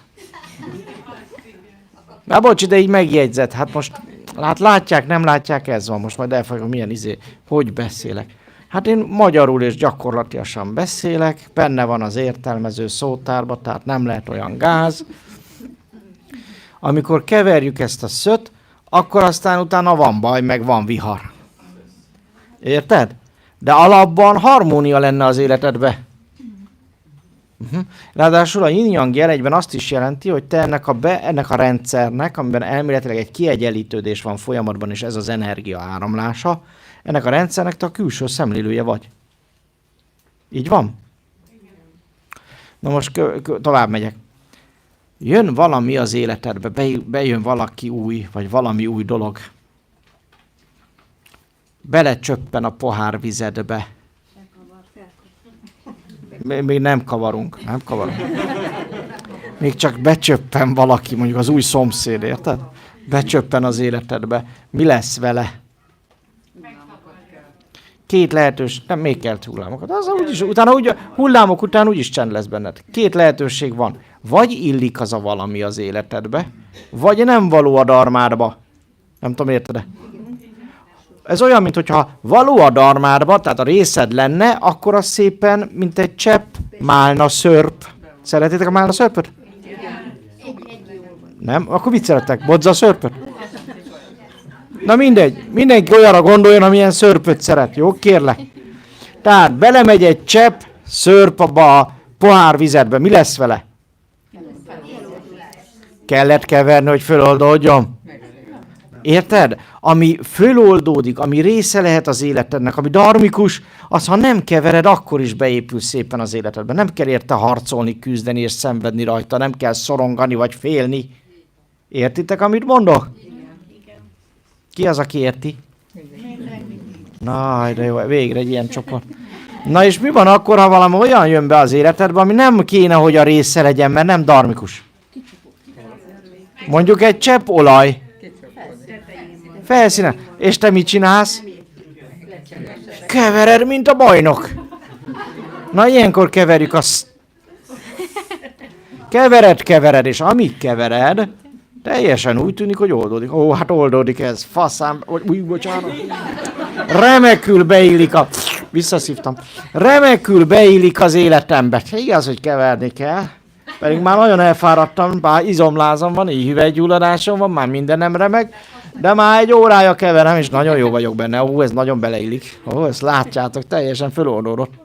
Aztán mi van, elfáradsz és leteszed? Felszínre jön mi? Bejelentkezik, figyelj. Ez már hiába kevered, ez már szívás. Hát hány dolgot próbálsz még belekeverni az életedbe? Gondold végig. És persze, hogy elfáradsz. Mert energia kell ahhoz, hogy ami nem oldódik, az úgy tűnjön, hogy beoldódott.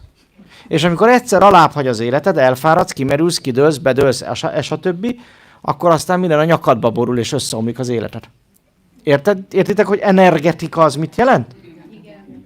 És nagyon bölcsen meg kell vizsgálni, hogy mi az, ami odaillik, és mi az, ami nem. Mert ami odaillik, az magától is finoman jön, hagyom, hogy történjen, és úgy alakul, ahogy lennie kell. Nem küzdök, nem szenvedek, hanem hagyom, engedem, hogy történjen. Jó, ez egy csodálatos dolog, amikor tudunk már engedni, hogy történjen. El tudjátok ezt fogadni? Van ilyen az életedben? Nagyon jó. És van olyan, amit még mindig keversz? egy rakás ember, a főnököd, akárki. Igaz? Ugye, hogy most keverünk, kavarunk. Amikor... Az már nagyon kell, ott már nagyon van mit keverni. Gondold végig, hogy a belső csendben, amikor bemész, és az elmédet lecsendesíted, és ezekben a tudatállapotokban vagy, akkor rábízod az életre, és ki fog derülni, hogy mi az, ami veled marad abban a csendben, és mi az, ami nem. Érted? És ezért fontos megtanulni is többek közt a belső csendet, és ezt megélni újra, meg újra napi szinten, hogy abba hagyd, hogy föl oldódjon, aminek oldódnia kell, és felszínre jöjjön az intuíció, az érzékelés, hogy megmutassa, hogy figyelj, ez most olaj a tűzön, ezt inkább likvidáljuk, ez nem kell ide az életedbe. És amikor ezt így elkezded, majd az elején rá fogsz mondani, hogy az életed mondjuk 65-70%-a csak keverés volt. És akkor úgy elengeded. Mondjuk a baráti társaság 60%-át is vele együtt, de az vagy 90, hát kinek mennyi, de azt fogod tapasztalni, hogy rengeteg energiát fog felszabadulni. És már is gyógyulsz, már is jobban vagy, már is jobban alszol, már is könnyebb fölkelni, már is jobb lesz az emésztésed, mert nem kell annyi hülyeséget megemészteni. Értitek ezt a mechanizmust? Ez az energia. Na most az erő, az egy semleges dolog. Az erő, amikor lecsendesedtél, az jön magától. Az erő a szellemednek a lételeme. Ez az az erő, ami mindenben ott van. Ami nélkül az anyag nem lenne anyag. Ami nélkül a nem anyag nem lenne nem anyag. Ott van a szellemvilágban, és ott van az anyagi világban. Az erő, az mindenütt jelen van. Semleges, a szemlélődő tudatállapota, de érzet közben, hogy végtelen vagy, érzet közben, hogy bármire képes vagy. És hatalmat ad az anyag fölött is, a lélek és az elme fölött is. Az erő az a szellemnek a képessége, nem az egói, nem az elméi. És amikor tartós a belső csend, akkor jön majd az erő, mindenet bizseregni fog, még a belső szerveid, még a tököd is szoktam mondani, vagy nem tudom mi van neked, az is. És amikor a testedben ezt így meg fogod tapasztalni, az óriási dolgokra tesz képessé. Jó? Ez az erő. Oké? És amikor ebben az állapotban vagy, akkor jönnek az erények is. Az erő csupa erényeket fog mozgatni az életedbe. Fölsorolok egy-két erényt, jó? Benne vagytok? Igen. Erény, amiről már beszéltünk, a szeretet. Azért tesszük ezt mindig előre, mert ez a érdek nélküli, önzés nélküli szeretet, vagy isteni szeretet, ez feltétel nélküli, és mindenki felé ugyanúgy ragyog. Nem azért szeretlek, mert. Ugye az egóban a szereteteknél mindig volt egy mert. Oka, érdekből van. Itt nincs ilyen. Itt azért szeretek, mert ilyen vagyok. Kész. Nincs mert. Szeretek, mert szeretek, és ez így tök jó. Ez jön belőlem. És teljesen, mint ki vagy, honnan jöttél, hova mész, én tudlak szeretni. És mindent tudok szeretni. Olyan, mint hogy mikor a nap süt. Megfigyelted, hogy a napocska süt a virágra is? Meg a kutya szarra is? Már elnézést. Megfigyelted? Az egyiket kiszárítja, a másik meg örül neki. Oké? Na ilyen a szeretet is. Teljesen mindegy. Van és kész. Ez árad belőlem. És kész. És nincs ezen semmiféle erőlködés. Nincs ezen szenvedés, mert ez vagy van, vagy nincs. Ha van, akkor viszont mindent elsöpör. És azért van bennem, mert lecsendesítettem az elmét, és ez a természetes állapotom, onnantól kezdve nincs ebben semmi erőlködés. Jó hír? Jó. Nem lehet megfogalmazni, hogy miért szeretem. Nincs miért, hát akkor nem tudod megfogalmazni. Ha nincs, akkor nincs. Így van, pontosan. És közben érzed, hogy áradsz, mert ott van benne az erő. Érzitek közben az áradást? A tágulást? Jó. Na most aztán a szereteten túl ilyen az elfogadás. Ilyen az elengedés. Onnan tudod, hogy valakit elfogadtál, hogy nem agyalsz rajta. Onnan tudod, és szereted. Onnan tudod, hogy valakit elengedtél, hogy nem agyalsz rajta, és szereted.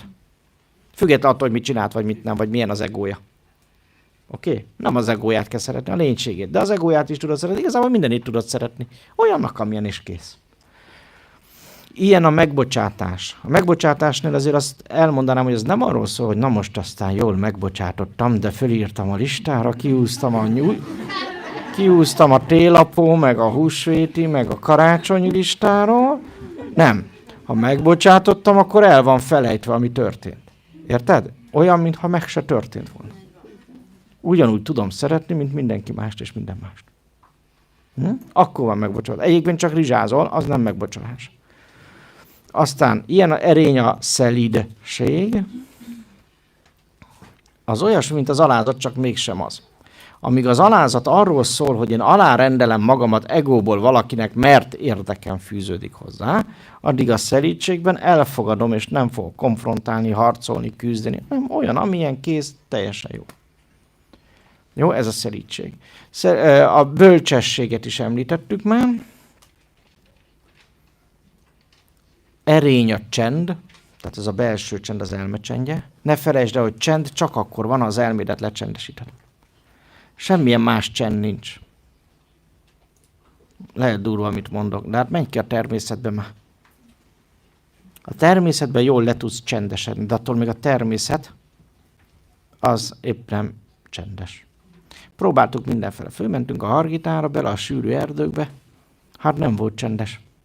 Susogtak a fenyvesek, tudod milyen durva? Mondtuk is, hogy milyen zajos környék. Ott nem csicseregnek a madarak. Olyan madarak azok csöndben. De... Na akkor vártuk a szélcsendet, jött a szélcsend, de még akkor is valami. Mindig van valami. Ha más nem a mackók, tudod. Akkor várjál, lementünk a völgyekbe, akkor meg a madarak csicseregtek. De azok meg olyan hangosan, hát mondom, ez nagyon zajos környék. Akármilyen furcsa a természetben is mindig van hang. Sőt, van hangja a bolygónak, van hangja a világűrnek, mindennek van hangja. Ha más nem, azt fogod hallani, hogy a te fejedben lüktet a vér. Susorog. Érted? Valami hang mindig van. Ha bedugod a füled, akkor is. Durva? Ha csinálsz egy ilyen süket szobát, magadat akkor is hallod, még a szívverésedet is. És na, ez bosszantó. Pedig én nagyon akarok csendben lenni, tudod? Meg kell érteni, hogy a külvilágban sosincs csend. Még ott sem. Ó, behaladszik a mentőautó is. Figyelj picit, nagyon érdekes dolog. A csend,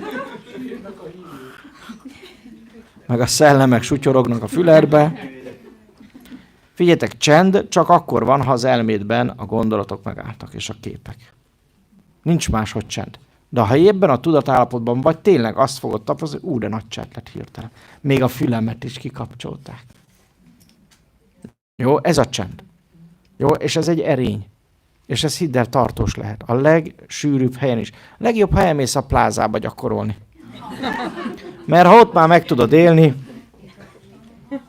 még a biztonság is külön jön, érted, hogy már rég bezártunk. Na, az már csend. Jó? Erény a tisztesség és a tisztség. Jó, ezt is tisztázom. Tisztesség, tisztelet. A tiszt szó az mit jelent, tudod-e? Tiszt. A tisztaság is ezzel kezdődik. Azt jelenti, hogy egy pozíció, egy hely, egy helyzet. Jó, a tisztelet, hogy annak az embernek a helyét tiszteled, ahol ő van az életében. Tiszteled azt, ahol ő tart. És nem cikized, nem lenézed, nem kritizálod, nem beszólsz neki, nem fitymálod le, hogy jaj, te még csak itt állsz, te még dedós vagy. Nem, semmilyen. Tiszteled azt, ahol ő tart, az útján, ahol épp tart, a tudatosságban, ahol épp tart, úgy fogadod el. Jó, ez a tisztelet. És a tisztesség is az, hogy te meg közben tudod a tisztedet, hogy neked hol a helyed. És ha tisztességes ember vagy, akkor a helyed és a feladatod szerint, a tudatosságod szerint jársz el, és nem egóban. Érthető? Ez is erények. Erény az ilyen, hogy megelégedettség.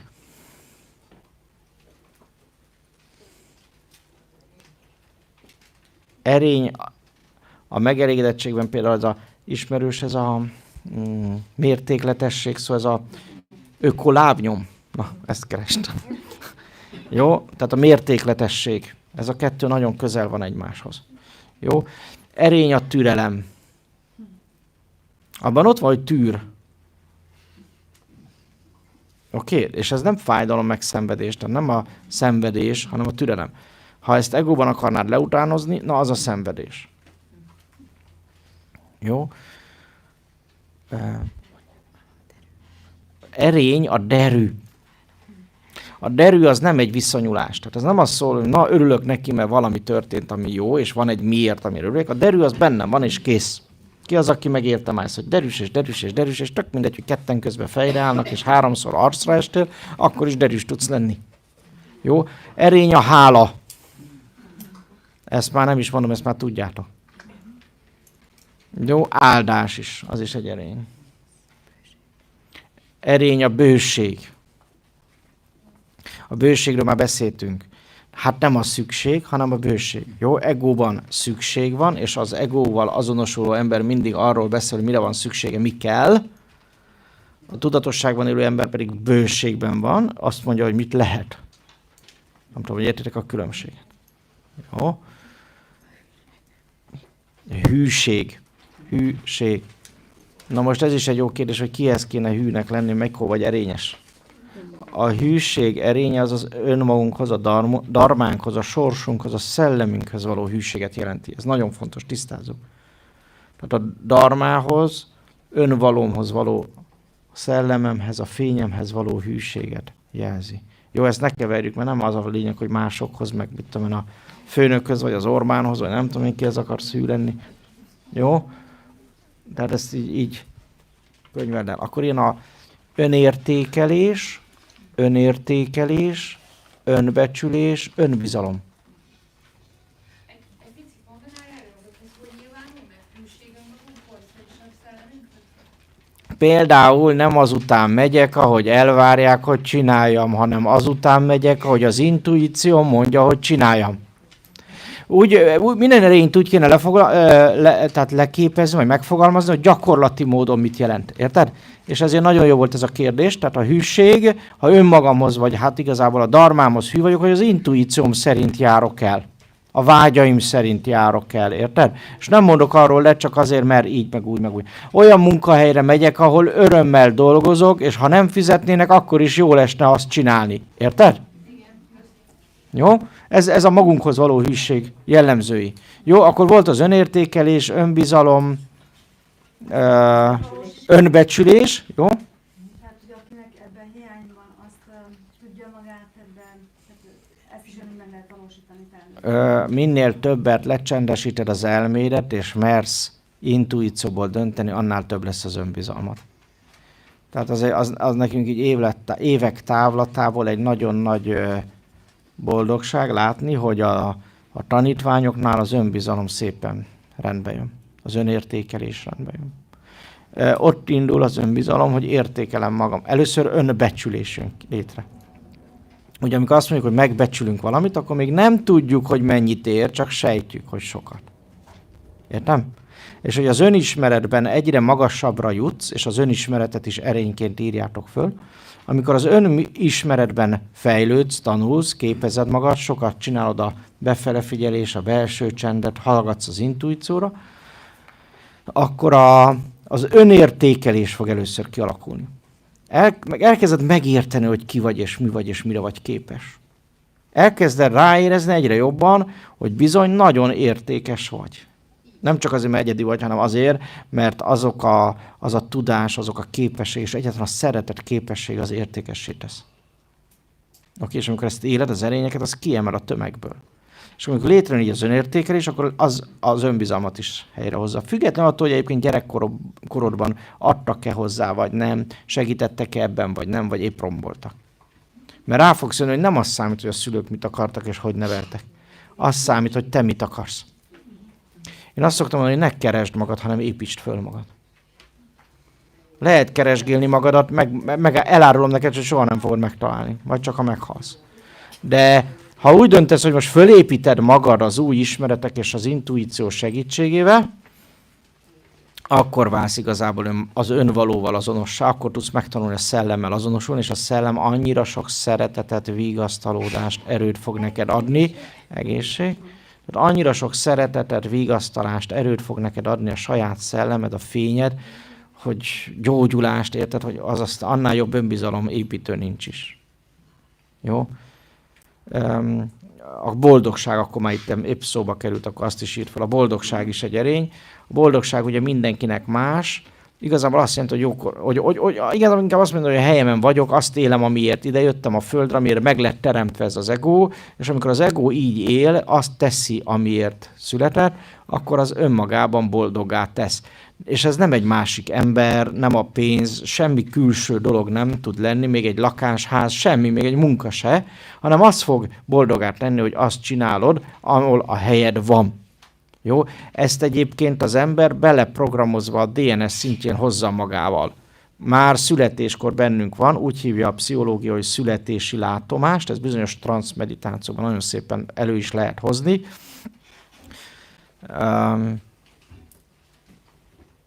Végül is, ha gondoljátok, és van rá 5 percetek, akkor csendesedj le, és tedd már le, hogy elengeded a fantáziádat, és egy bekezdés erejéig leírod mondjuk, hogy képzeled el az életedet 10 év múlva. Benne vagytok? Na akkor lapozz egy üres lapra, kicsit csukd be a szemecskéide, és gondold végig, hogy 10 év múlva, ha elengednéd a fantáziádat, és nem abból indulj ki, hogy most milyen az életed, figyelj, ne abból indulj ki, hanem hogyha bármi lehetséges lenne neked, akkor 10 év múlva milyen életet képzelsz el magadnak. Azt írd le. Ilyet, hogy milyen helyen, milyen környezetben élnél, kikkel vennéd magad körbe, mivel foglalkoznál, mit csinálnál. Bármi belefér, írd le. Kicsit gondold végig, hogy 10 év múlva most elengeded a fantáziádat, és nem is a jelenből indulsz ki, bármi lehetséges számodra, akkor hol élnél, mit élnél, milyen környezetben, kikkel vennéd magad körül, mit csinálnál. És ezt így végig gondoltad, akkor írd le röviden, kérlek.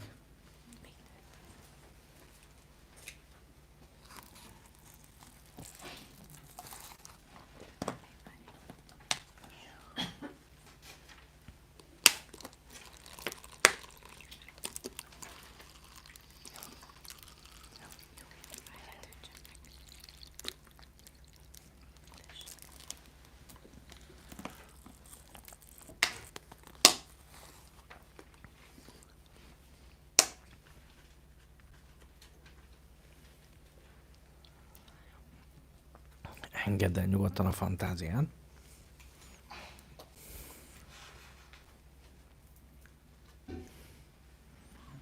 Aztán pedig kérlek, hogy írd le.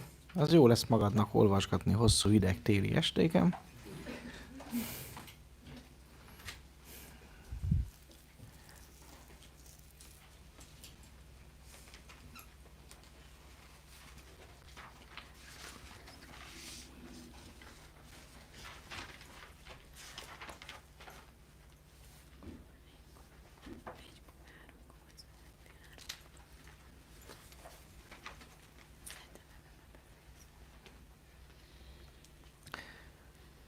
Jól elengedted a fantáziát?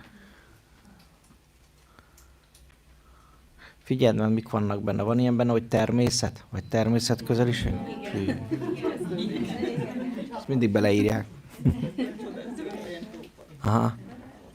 Van ilyen benne, hogy valami olyan dologgal foglalkozol, ami emberekkel kapcsolatos, segítéssel, ilyesmivel? Igen. Van olyan benne, hogy tele van szeretettel, meg ilyesmi, meg hobbi szint? Ezeket mindig beleírják, képzeljétek el. Vajon miért? Mert ez a természetes, könyörgöm, érted? Hát nem az, hogy városban laksz, és csak falakat látsz, ha kinézel, érted? Nem az a természetes.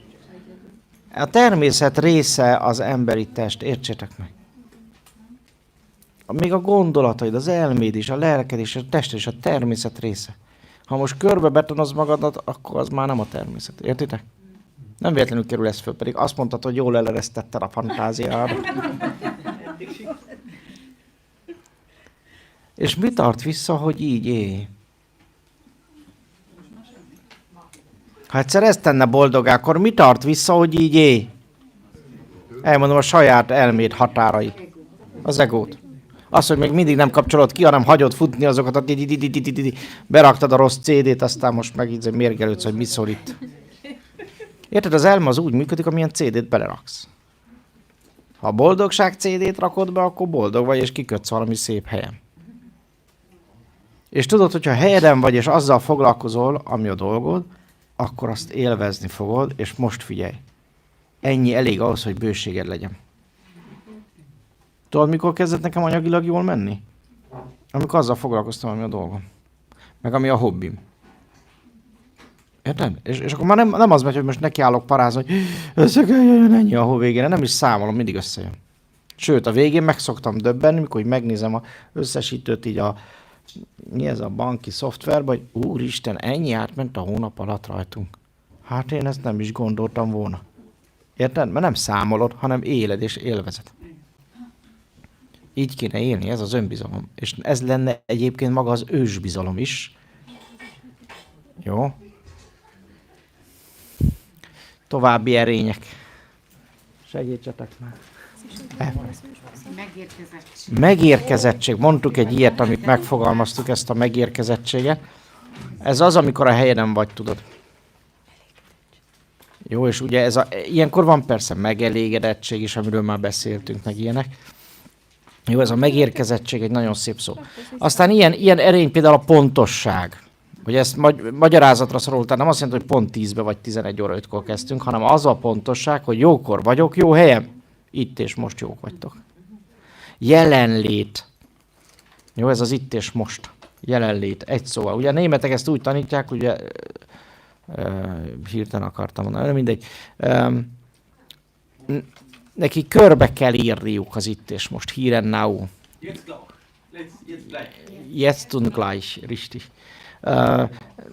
Ugye erről sokan tanítanak, ott van a Tolle, meg a Dahlke, és ugye erről sokat beszélnek.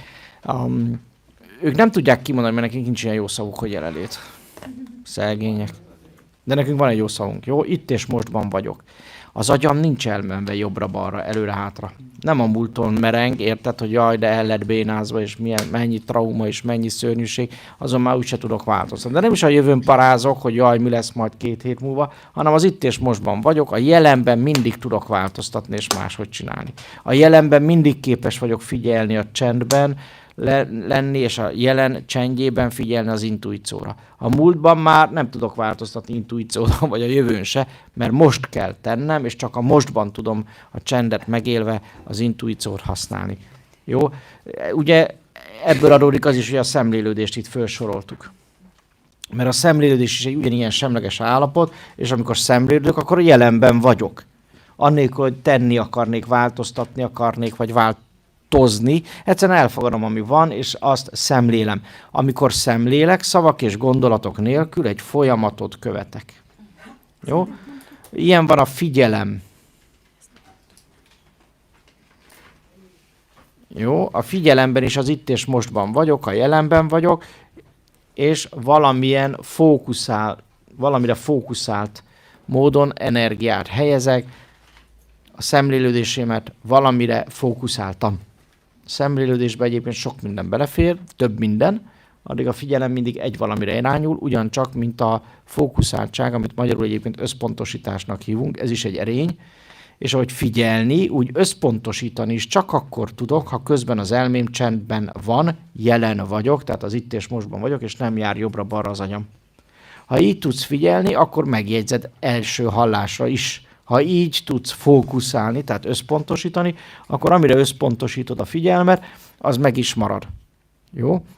Van még egy olyan, mint a jelenlét, ez a kontempláció kívül. A jelenlétben is érzékelünk, ott is beengedünk mindent, viszont nincs fókusza a dolognak. Jó? Ja. Erény a szabadság. Köszönöm. Kegyelmes. Várjál, a szabadságot is megmagyarázunk, mert nem értik, mert nem az a 2 hét, amit kivettél.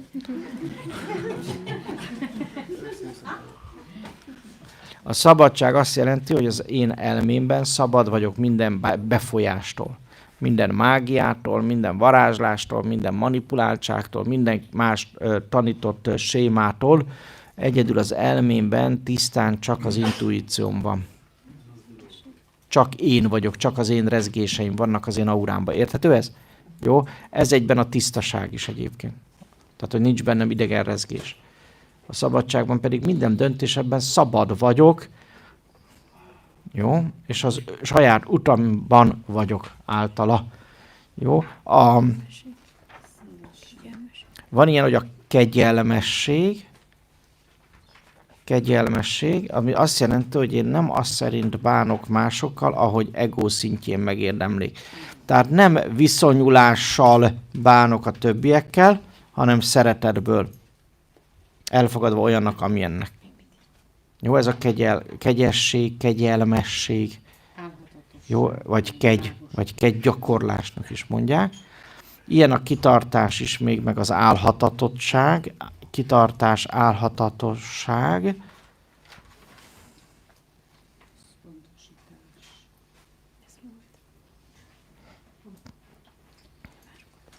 Jó, bátorság.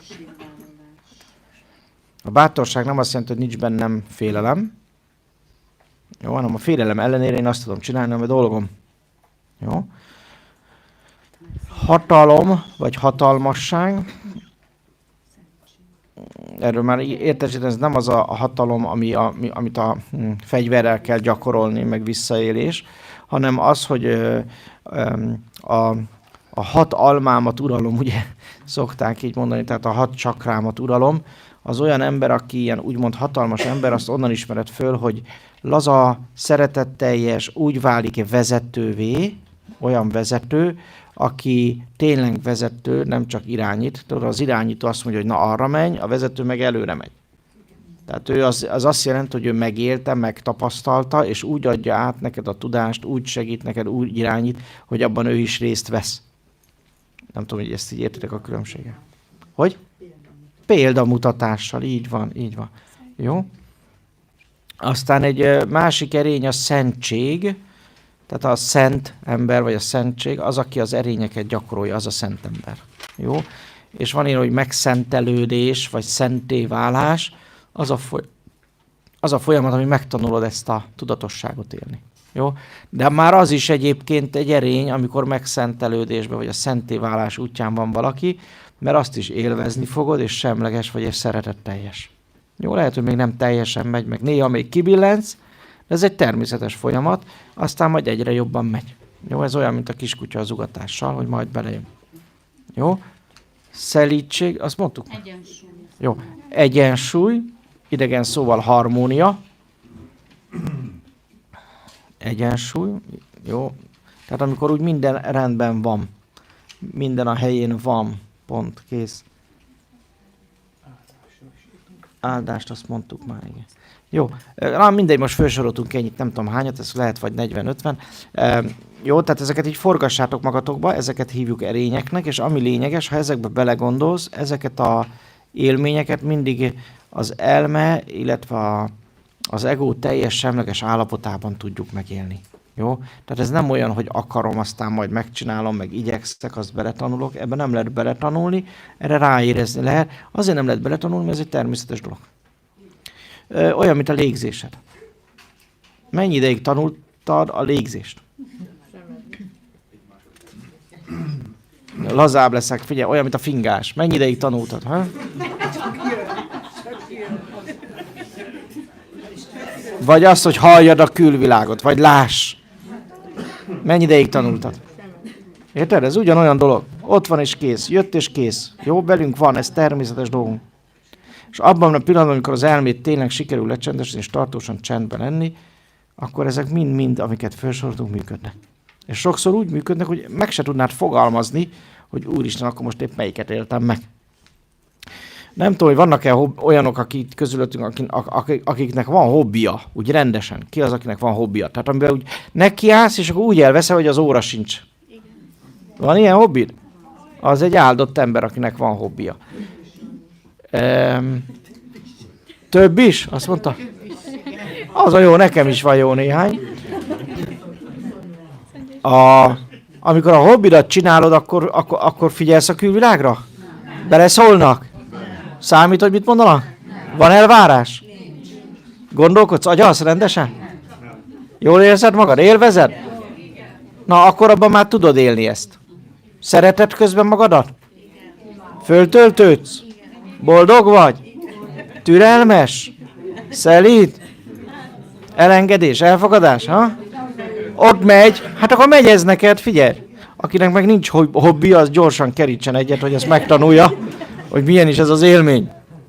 Ki az, akinek nincs hobbija? Nem mennek jelentkezni, figyelj. Figyelj picit, ha úgy érzed, hogy nincs hobbid, nincs baj, nem fogsz meghalni, hanem azt kell csinálni, hogy keríteni kell gyorsan egy hobbit. Keríteni kell egyet. Már csak azért is, mert a hobbi azért nemesít. A nemesség is egy erény jut eszembe, azt is írt föl gyorsan. Nemesség. Nem véletlenül hívták a régi arisztokraciát nemességnek, tudniillik tudatos emberek voltak, és az egyik legfőbb küldetésük az volt, a feudalizmus alatt a nemesnek, hogy a rábízott tudatlan embert úgy vezesse, úgy tanítsa, úgy gondozza, úgy találja meg annak a helyét, hogy mit csináljon a falun belül, hogy az élvezze az életét. És ez a tudatosság a régi nemességben benne van, nem úgy, mint a mai politikusokban. Nekem ilyen családból származom, és úgy gyerekkorom óta ezeknek a szemléletmódjára azért úgy tanítottak minket, és amikor gyerek voltam, egyszer voltunk egy faluba, ami igazából nem a nagyapám, hanem a déd nagyapám időjében, az még az ő falujuk volt, tehát az ő feudumuk volt, ők ilyen nagy nemesi család volt, meg a kiskastély, meg egyebek, és akkor de jó volt nekik, mondtam én, és akkor volt ott egy öreg, aki elmesélte, hogy ő még ismerte az én dédapámat, és hogy az milyen jó ember volt. Az hogy tudta mindenkinek a nevét, hogy szerették, hogy gondját viselte mindenkinek, hogy mindenre odafigyelt, így, ez, és akkor így végighallgattam, és akkor elsőre, na ez a nemesség.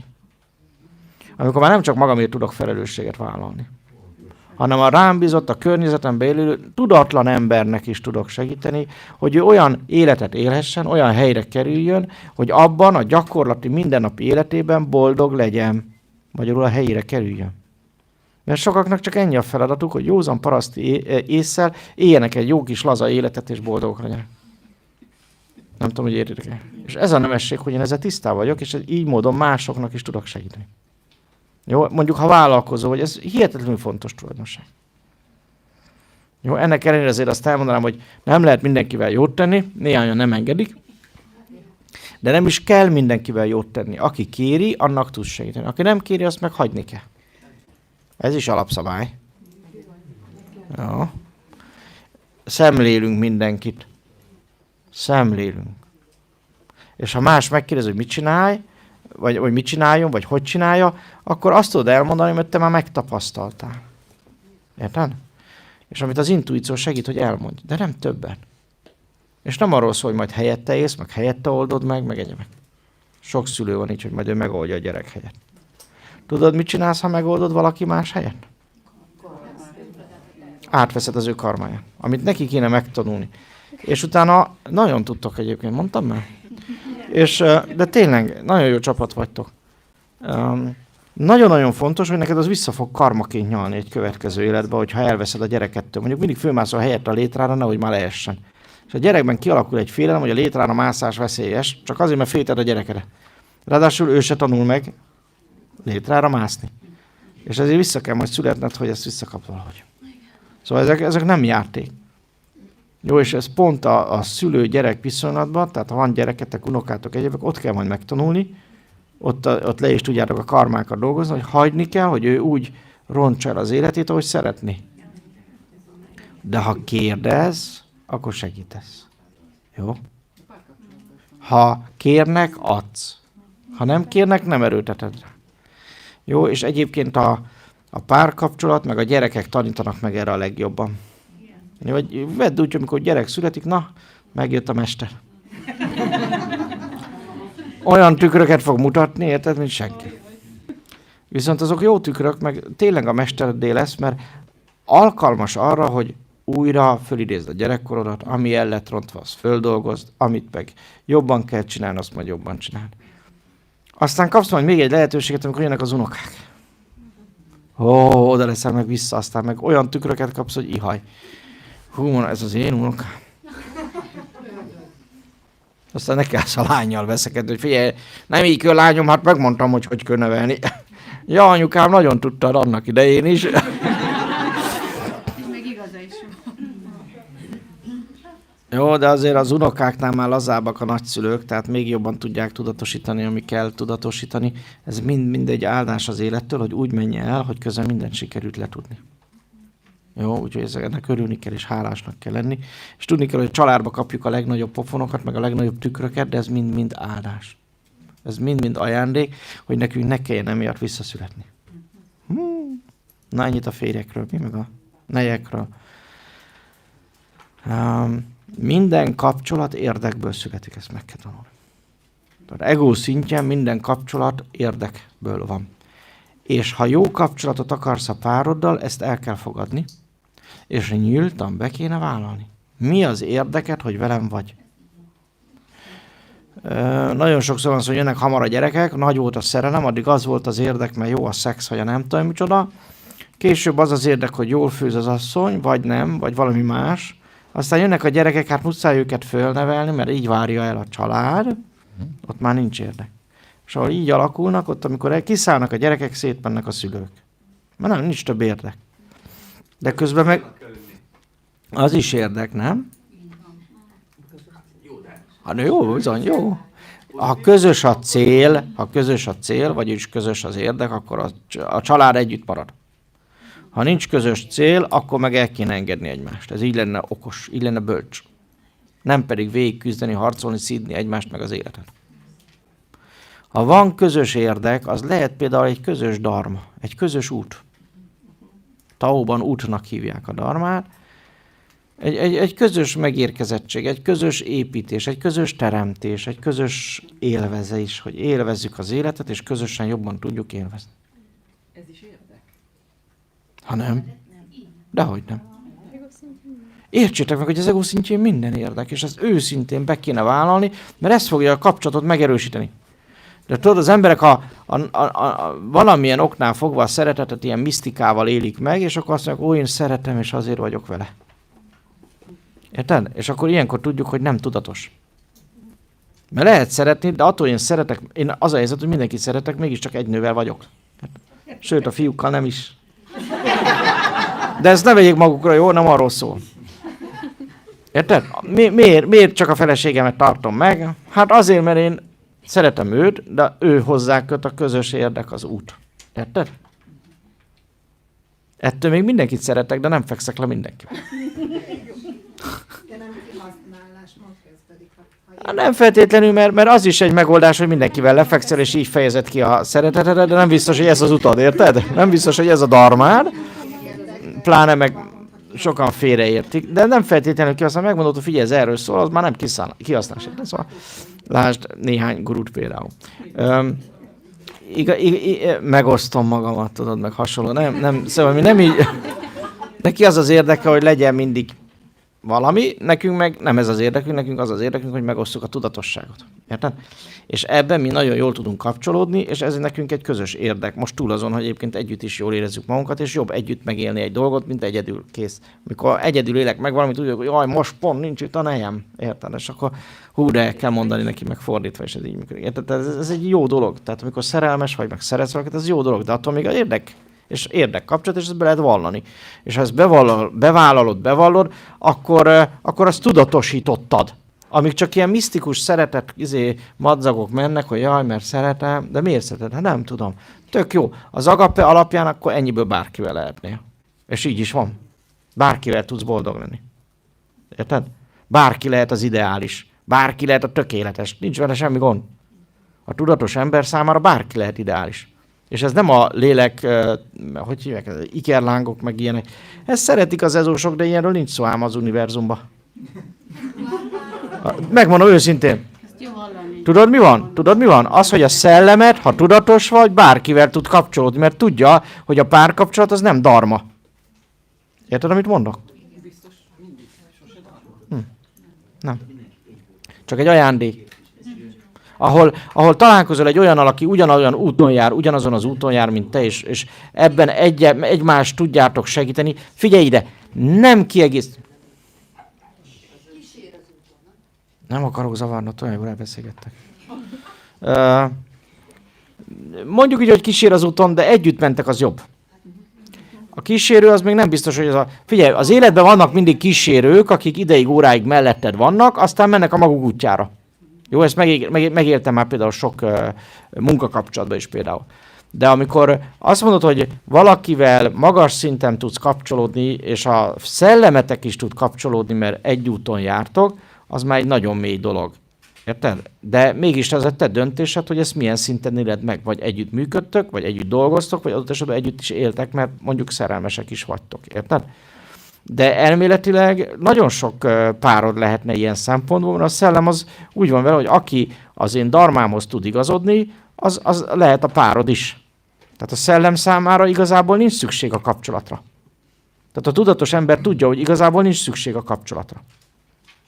Jó? Viszont ha van lehetőséget kapcsolatra, amiben egymást is tudjátok segíteni, támogatni, akkor annak meg mindenképpen zöld utat fog mutatni. De ebben az esetben arról van egyébként szó, figyeljetek, hogy két tökéletes, két egész ember fog kapcsolódni. Aki külön-külön is már megtalálta az útját, a helyén van, bölcsességét, az erényeit éli, és igazából nem is keres kapcsolatot, ezt figyeld. Tehát én, amikor ővele összetalálkoztam, hát én mindent akartam, csak kapcsolatot nem. Na még egyszer nőt nekem ne hozzatok, mindenkinek mondtam, pasit meg pláne nem.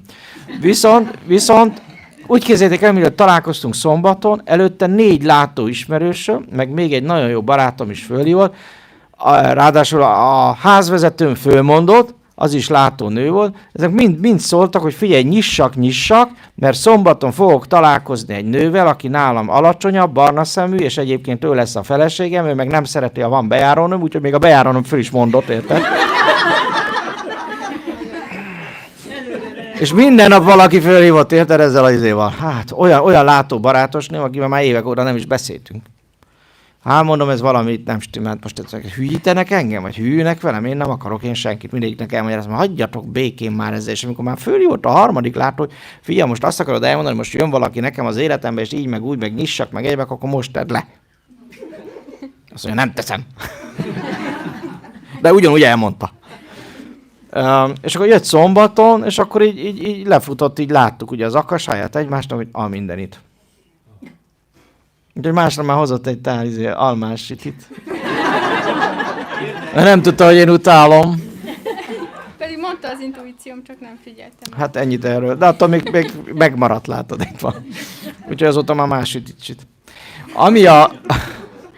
Tehát ami ebben a lényeg, hogy akinek a darmája össze tud kapcsolódni, értitek? Az utad össze tud kapcsolódni, azzal bárkivel tudsz kapcsolódni. Jó, de nem biztos, hogy együtt akarsz lenni. Majd akivel együtt akarsz lenni, azzal együtt leszel. Jó, és ez a boldogság. Mert nem zavar abba, hogy az én egészségemet, mert az egészséget elfelejtettük, az erényekhez fölül, pedig gyorsan pótold. Az egészség is egy erény. Sőt, a teljesség és a valóságtudat is erények. Teljesség, illetve valóságtudat. Jó, ezek is erények.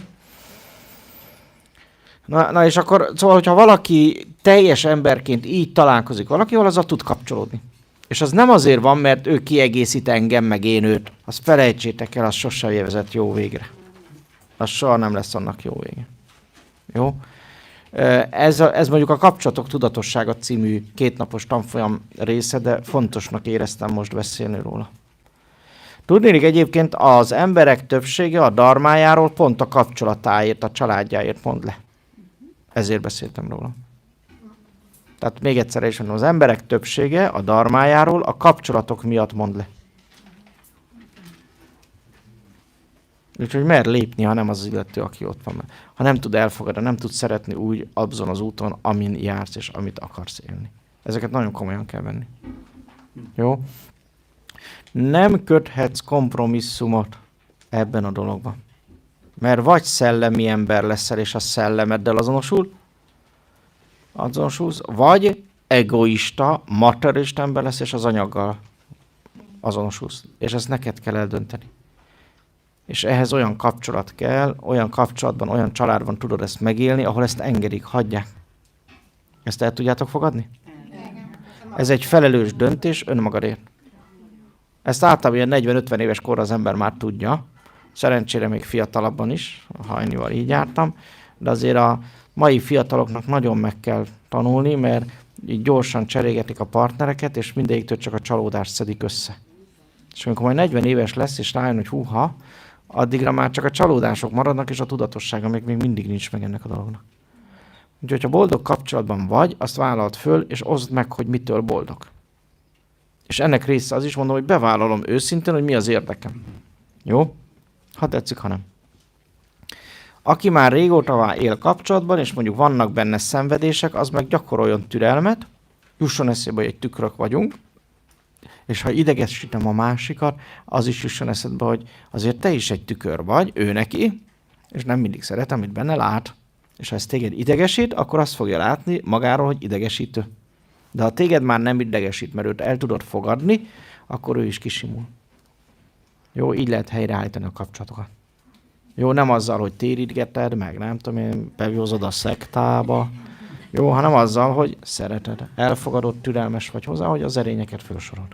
Nem könnyű, tudom, első hallásra. De ha a belső csendet elkezded gyakorolni, azt fogod érezni, hogy ez mindez egyre könnyebb. El tudjátok ezt így fogadni? Nagyon jó csapat vagytok. Van-e kérdések? Jó, és akkor... Igen. Van kérdésem, elnézést, én a táplálkozásra mennék pár mondat erejéig vissza.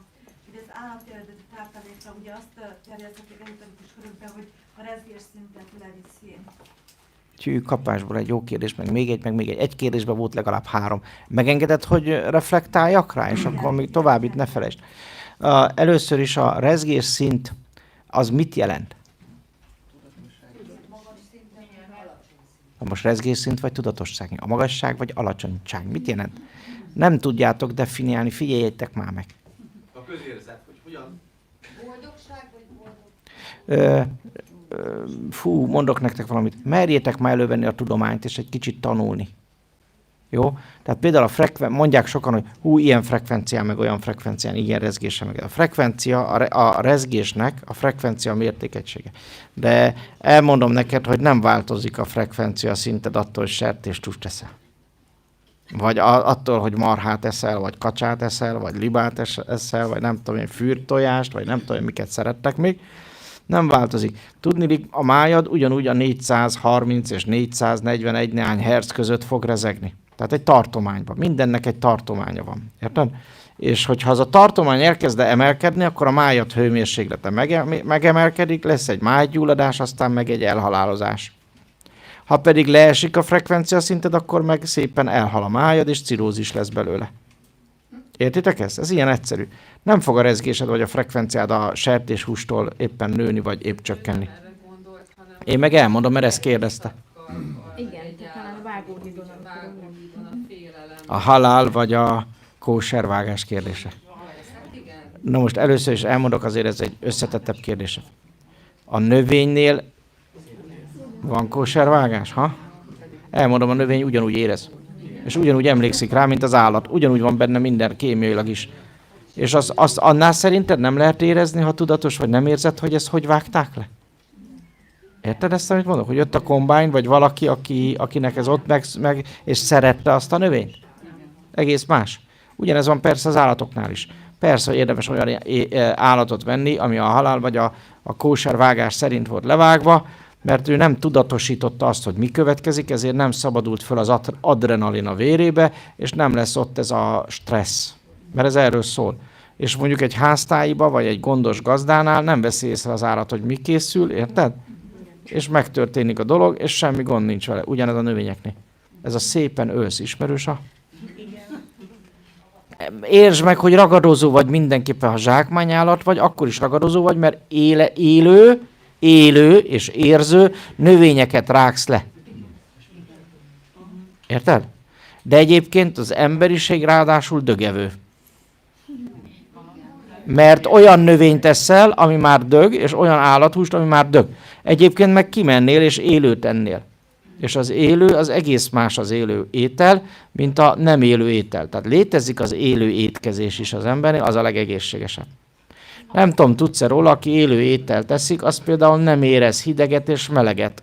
Akár ruha nélkül el van egész télen, meg nyáron is. Anasztázia könyveket ismeritek? Ajánlom figyelmeteket. Jó, az egy nagyon-nagyon jó könyvek. És tulajdonképpen ez is a vega meg a nem vega kérdéshez tartozik. Én azt mondom, hogy egyél kóserül, jó, de a növényeket is kóserül vágasd. Ugyanúgy fogod érezni. Nincs különbség a kettő közt. De nem ezen fog múlni, mert ha az ételt megáldod, a saját rezgésedre átrezegteted, és ezt például egy háziasszony főzéskor meg tudja élni. Megáldja az ételt, úgy keveri, hogy ott van benne a szeretete, átrezgés, már nincs is ezzel gond. Ezt ne felejtsétek el azért, hogy nem véletlenül áldják meg a magyar az ételt, vagy a kenyeret, meg mindent. Hát azért áldja meg, hogy egyrészt hozzárezegjen, az a rezgés az szépen emészthetővé teszi, nincsenek benne azok a kellemetlen, rossz, idegen rezgések, tehát ezt gyakorolni kellene főzés, illetve tálalás közben is. Jó így a válasz? Köszönöm.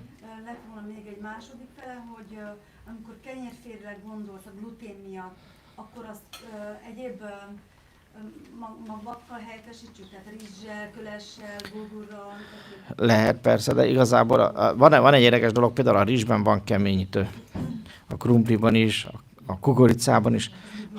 Igen, és ha eszel glutén, meg keményítőt együtt, az nem ugyanaz, de ha eszel ilyeneket együtt, meg bizonyos gyümölcscukrokat, szénhidrátot, akkor a szénhidrátot, ha eszel keményítővel, az erjedni kezd. És akkor már megint nem emészteni fogsz, hanem erjedni. Tehát igazából például a ketogén diétában, vagy a gyógyító diétákban kikerülik ezeket a dolgokat, ezért van a paleóból is ezek kihagyva, hogy ne legyen erjedése a bélbe. Tudod? Tehát olyan zöldségeket kéne enni, meg olyan gyümölcsöket, meg gabona nélkül, meg keményítő nélkül, hogy ne legyen erjedés a bélbe. Az lenne a legegészségesebb. Ha a bőrben erjedés van, az mindig bőrtüneteket is okoz, tehát észre lehet venni. Jó? Nincs is több kérdés? Igen? Azt szeretném volna kérdezni, hogy nem lehet-e álmodni, úgyhogy nem alszom? Igen. Hogyne. Tehát álmodni is lehet így, ez a daydreaming, így hívják angolul. Tehát ez a éberálom, magyarul így hívjuk. Ez tulajdonképpen ugyanúgy téta állapotban, az elme csendjéből fakadó állapot, és nyitott szemmel is lehet ezt megélni, vagy csukott szemmel is. Így van. Ugyanígy gyakorolni kell, gyakorlat teszi. Ilyen imaginációs, vagy hát ilyen képzelettel használt gyakorlatok által szokták ezt fejleszteni. Ilyen folyamatokat elképzelni. Van egy ház, a házon van egy kémény, a kéményen van egy gólya, most fölszáll a gólya, repül a ház körül, és akkor ezeket így szép lassan fölépítik ezeket, és rendszeresen, hogy akkor most én irányítom a folyamatot. Tehát az van benne, és így épül fel ez a dolog, és akkor később bármilyen helyzetet így tudsz modellizálni. És ugyanolyan pihentető ez az álom, mint a másik? Nem fárasztó. Szokott elfáradsz a képzelésbe? Nem, hát persze. Nem. Jó. Hát mondjuk vannak olyan emberek, akik úgynevezett afantáziában szenvednek, tehát hogy nem tudnak belül képeket létrehozni, nekik ez komoly feladat. És egyre több ilyen gyerek van egyébként. Nem elnyomva van, hanem a DVD-n nő föl, meg a tévé, meg a Cartoon Network-ön, aztán csodálkozunk, hogy amikor a gyerekeknek mesélünk, meg énekelünk, meg szavalunk, akkor a gyerek elképzeli azt az tehát egy ősi képtárból, amit hozott magával, tudod, így fölhozza, és így tudja elképzelni, és az egy nagyon egészséges dolog. Tehát az nagyon öli a gyerekeket, és a fantáziájukat, képzelőket, intelligenciájukat, hogy kész képeket kapnak, ráadásul olyanokat, amilyeneket, és nem a belső ősi képességeket hozzák elő. Nagyon jó volt a kérdés, igen, és a daydreaming is az is egy nagyon jó eszköz. Hát változó, kinek mennyire megy. Igazából az intuícióval is ezt simán el tudod érni, tehát nem is feltétlenül kell ezt nagyon gyakorolni. Ha lecsendesedsz, és valamiről kérsz választ, az sokszor így képekbe jön, és ez egy egyéni adottság is, hogy például az intuíció, vagy az extrasense érzékelés hogy működik képekkel, sugallatokkal, teljes mozival, vagy csak képekkel, vagy éppen érzetekkel, hangulatokkal, színekkel, nagyon sokféle lehet. Igen, volt még van? Igen. Azt szeretném kérdezni, hogy igaz-e az, hogy az akasa, tehát azok az információk, amik az akasába, az valóban föld kristályaiban vannak olyan eltárolva, tehát amit a földön történik? Nem, mert az egész világban, tehát az egész univerzum egy nagy tároló. Mindent tud tárolni. Azt kell tudni, hogy a kristályok is egyébként valóban mindent tárolnak. Tehát a kristályok, azok nagy memóriakészletek, főleg a kvarc kristály. Ugye a kvarc kristály a Földön sok van, Például a homok is egy kvarckristály, az mind-mind tárolja az emlékeket. Valóban. Mint hogy a homlok üregben is van agyhomok, és az is tárol. Így van a harmadik szem. Jó? Itt is volt valami kérdés. Igen? Az álomra visszatér, hogy amikor az ember álom az álomban álmodik. Igen, Eredet című film, nagyon, ez valós. Igen, és lehet ezen keresztül kommunikálni is, megvizsgálni dolgokat, befolyásolni, valóban. De hogyha mondjuk történik ilyenkor, mondjuk én álmodtam az álom, hogy akkor mi van? Hogy akkor az Semmi, az egy tudatos álomtípus, az működik. Főleg, ha valami üzenet volt belőle, enyém, azt érde. Ezt is meg lehet tanulni a tudatos álomban, tudatosan használni. Jó? Hogy visszatérő álom, és sokszor, és ugyanaz. És van most ilyened, vagy gyerekkorban volt? Gyerekkorban volt? Most is van. Azzal mindenképp kell valamit kezdeni, és hogyha nem jutsz veled ülőre, mondjuk az álmos könyvek nem segítenek. Magyarországon azért annyira jó álmos könyvek nincsenek. Amerikában viszont nagyon komoly álmos könyvek vannak. Tehát van nekem például angolul olyan gyűjteményem, ami több mint 10 000 álmos könyv gyűjteménye, és rengeteg álomnak a leírása. Valami 250 000 állomi. Tehát ezekben érdemes, mert ugye nagyon, minden kultúrában van ilyen. Minden kultúrában van, és érdemes összeírni ezeket, hogy mik a szimbóluma, és kielemezni, hogy szépen ezt megérts, hogy mi az üzenete, mert ezeknek mindig, főleg amilyen visszatérő, annak fontos üzenete van. Nagyon, nagyon sokszor például az elhunytak, az eltávozott hozzátartozók akarnak így üzenni, vagy valamilyen karmikus dolog, vagy előző életekből jön át, és azért szűrődik. Hát nagyon sokféle lehet ennek az oka, hogy éppen mi az üzenete. Hát azt értelemszerűen érdemes keresni valami szakértőt és kielemeztetni. De az mondjuk tetszik, de azért nem annyira teljes, tehát azért igen, eléggé kevés dolog van benne.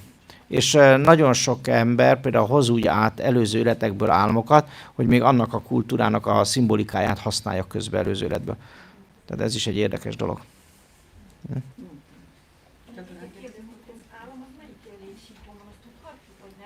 Ez most nem... Az álom az a fantázia, oda fölírtuk, hogy az álom.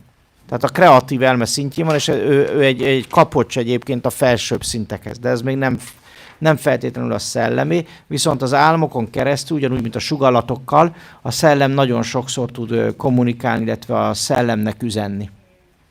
Ez így érthető?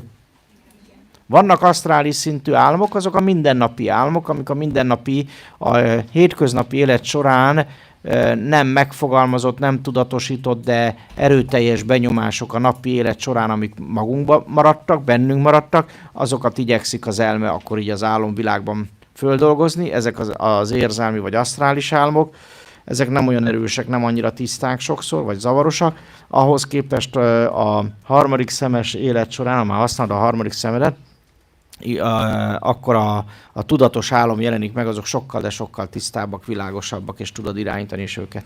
Jó? Meg lehet különböztetni ezeket.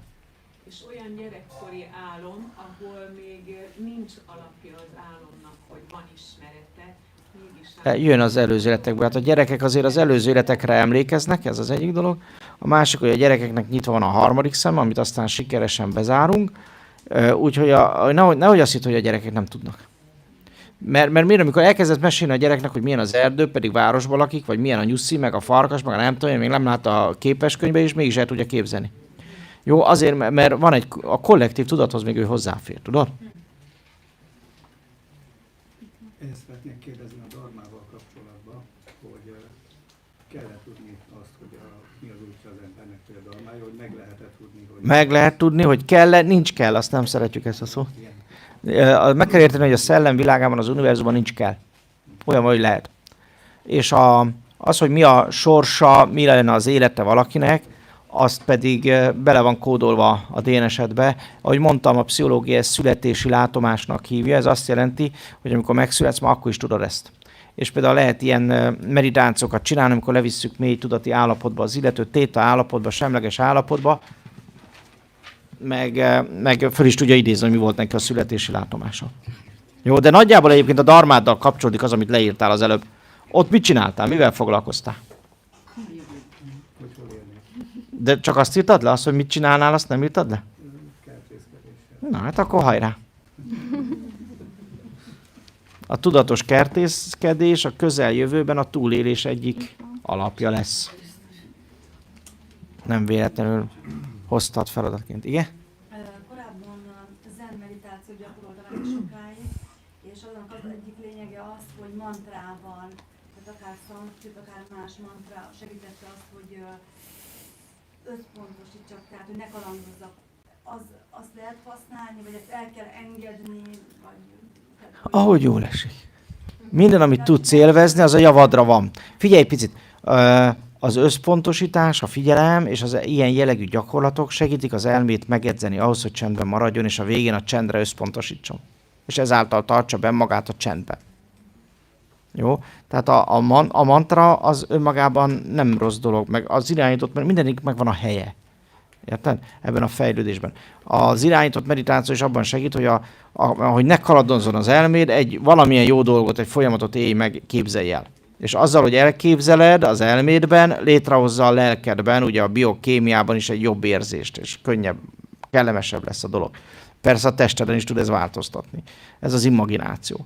Ez mondjuk a legalapja. A zen, vagy a buddhista meditációk egy része például azok az összpontosítás, nézed a falat például, vagy nézel egy pontot a falon, vagy nézel egy tárgyat, és így tovább. Ezeknek is sokféle változata van, többféle változata, ezek a figyelmet erősítik nagyon. Mi majd azt úgy fogjuk holnap csinálni, hogy majd a légzésünkre figyelünk. Majd meg fogjátok látni, hogy az egy kicsit praktikusabb, mert az mindig veled van. Ugyanakkor végül is az elméd eljut oda, hogy a végén azt mondja, nem akarom én más se figyelni, inkább csendben maradok. Tehát eljutsz egy olyan pontra, hát kinek mennyi ideje, ez mire eljut, hogy rájön az elmé, akkor inkább csöndben maradok, tudjátok mit? És akkor csöndben marad. Jó? Tehát ezért a zen meditációk, azok hatékonyak, meg jó meditációk. Űrbéli terjeszkedés. Mit? Űrbéli terjeszkedés. Igen? Azt jelenti, hogy elhagyjuk a Földet, ami nem lehetséges. Nem lehet A Holdra vagy valahova lakni. lakni, de lehetséges, teljesen lehetséges. Persze, biztos. Most is van a Marson olyan bázis, ahol emberek is szolgálnak. Itteni emberek, ha jönnek. Yes. A kormányzatok egy részével ugye van kapcsolata a földön kívüliekkel, ez egy egységes rendszer szépen, ez minden kormányzatnál olyan titkos szervezetek felügyelik, amik a kormánynak semmi jelentenek. Tehát vannak itt azért ilyen dolgok.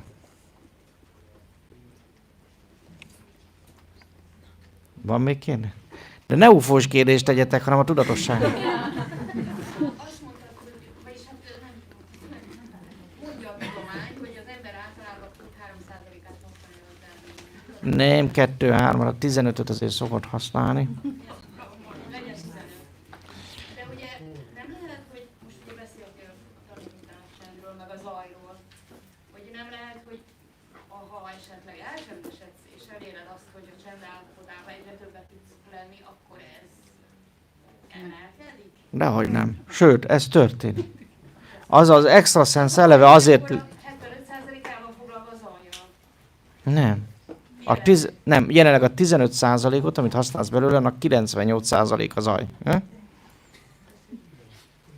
Nem 75, 98. Igazából az a 15%, amit használsz, azt azért használod úgy, mert egyrészt azt az érzékelést használod csak, amit megtanítottak abban a sávban, és azt tehát az elmédben a gondolkodással, az agyalással úgy dolgozott föl, ahogy. Érted? Tehát például az, hogy most látod az aurát, az azon múlik, hogy lecsendesíted az elmédet, és megfelelő módon nézed az emberkét, és látod az aurát, és nem kérdés, hogy ott az aura. Érted? Minél többet agyalsz, azzal nem használsz többet az elmédből igazából, hanem szűkíted be. Minél csendesebb vagy, annál jobban kitágítod, és annál inkább bekapcsolod az extrasense érzékelést, amely során, az extrasense során egyre nagyobb százalékát fogod az elmének is használni. Jó. Én csak egy saját példát. Nekem volt egy olyan élményem, amikor másodpercenként több 100 képet mutattak meg, mindegyiket felfogtam, és abból a, mit tudom én, 10 perc alatt, ami történt, abból 10 olyan kép kimerevedett, aminek volt jelentőség. Ez az akasádzás ennyi. Ezt így konkrétan meg lehet tanulni, ez már egész komoly szint. Az agyi kapacitásunk erre van. Ez is csak egy töredék. Bizony. Jó, tehát az, nem tudom, a Lucy című filmet láttátok-e, Luc Besson-től? Na, az erről szól. Tehát tehát az ember még az egóját is dimenzióválthatja, ha akarja. Tehát erre is képes, és mind az elmével történik. Jó? Akkor most megköszönjük. Igen? Bocsánat. Hölgyek ki az elsőbség. Csak hangosan.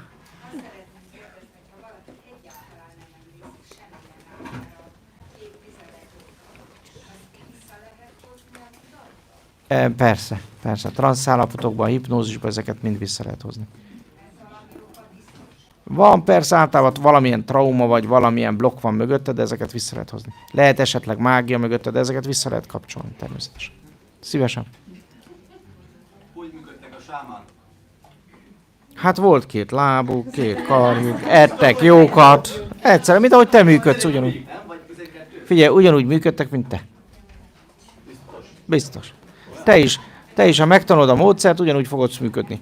Tehát az a lényeg, hogy a sámánságnak a tudatossága az ugyanez volt, mint itt, amit elmondtunk. Az egység tudatosság, az is a tudatosság, és amit így mondjuk sámánkodásnak néznek, vagy a sámán működésnek, az az, hogy ők milyen eszközökkel jutottak be a transzba. Érted? Ennyi.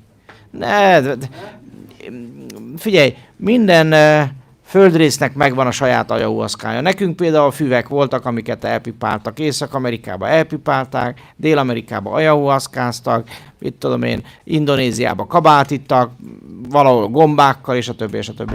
Tehát az a lényeg, hogy használtak eszközöket a transzhoz. Jó? Hát a dob, meg a drog, így mondjam, érted? Csak hogy ők ezeket tudták használni úgy, hogy ez nem tesz függővé. Ezek a dolgok, amiket itt most beszélünk, ez nem függővé tesz, viszont segíti az elmét kikapcsolni, a dobnak a ritmusa pedig a transz állapotba kerülni. Ennyi, erről szólt ez a révülés magyarul, és hogy tisztázzuk a sámán, a magyar is egy sámán kultúra, nem táltos, mint ahogy egyesek mondják. A táltos volt az, aki a sámánnak volt a növendéke, illetve tanult, vagy a sámán mellett dolgozott, a sámán irányításával, és a táltos általában a falu egyszerű emberével dolgozott, addig a sámán a falu sorsán dolgozott, és mindig a falu vagy a település vezetőivel, vagy az ország vezetőivel dolgozott együtt, tehát ő a politikusokat úgymond kiszolgálta a tudatossággal, a látással. Jó, tehát egy kicsit ezek így elváltak, és az egyik volt a táltos, aki a mindennapi emberrel dolgozott, gyógyított egyebet, a sámán meg amilyen politikai, vagy ilyen nagyobb plénumra tartott, mit tudom, hogy jön eső, vagy nem jön eső, meg hasonló. Jó? Mikor kezdjük el az aratást, meg és így tovább. Jó? Hát, ha nincs kérdés, akkor köszönöm nektek a mai napot.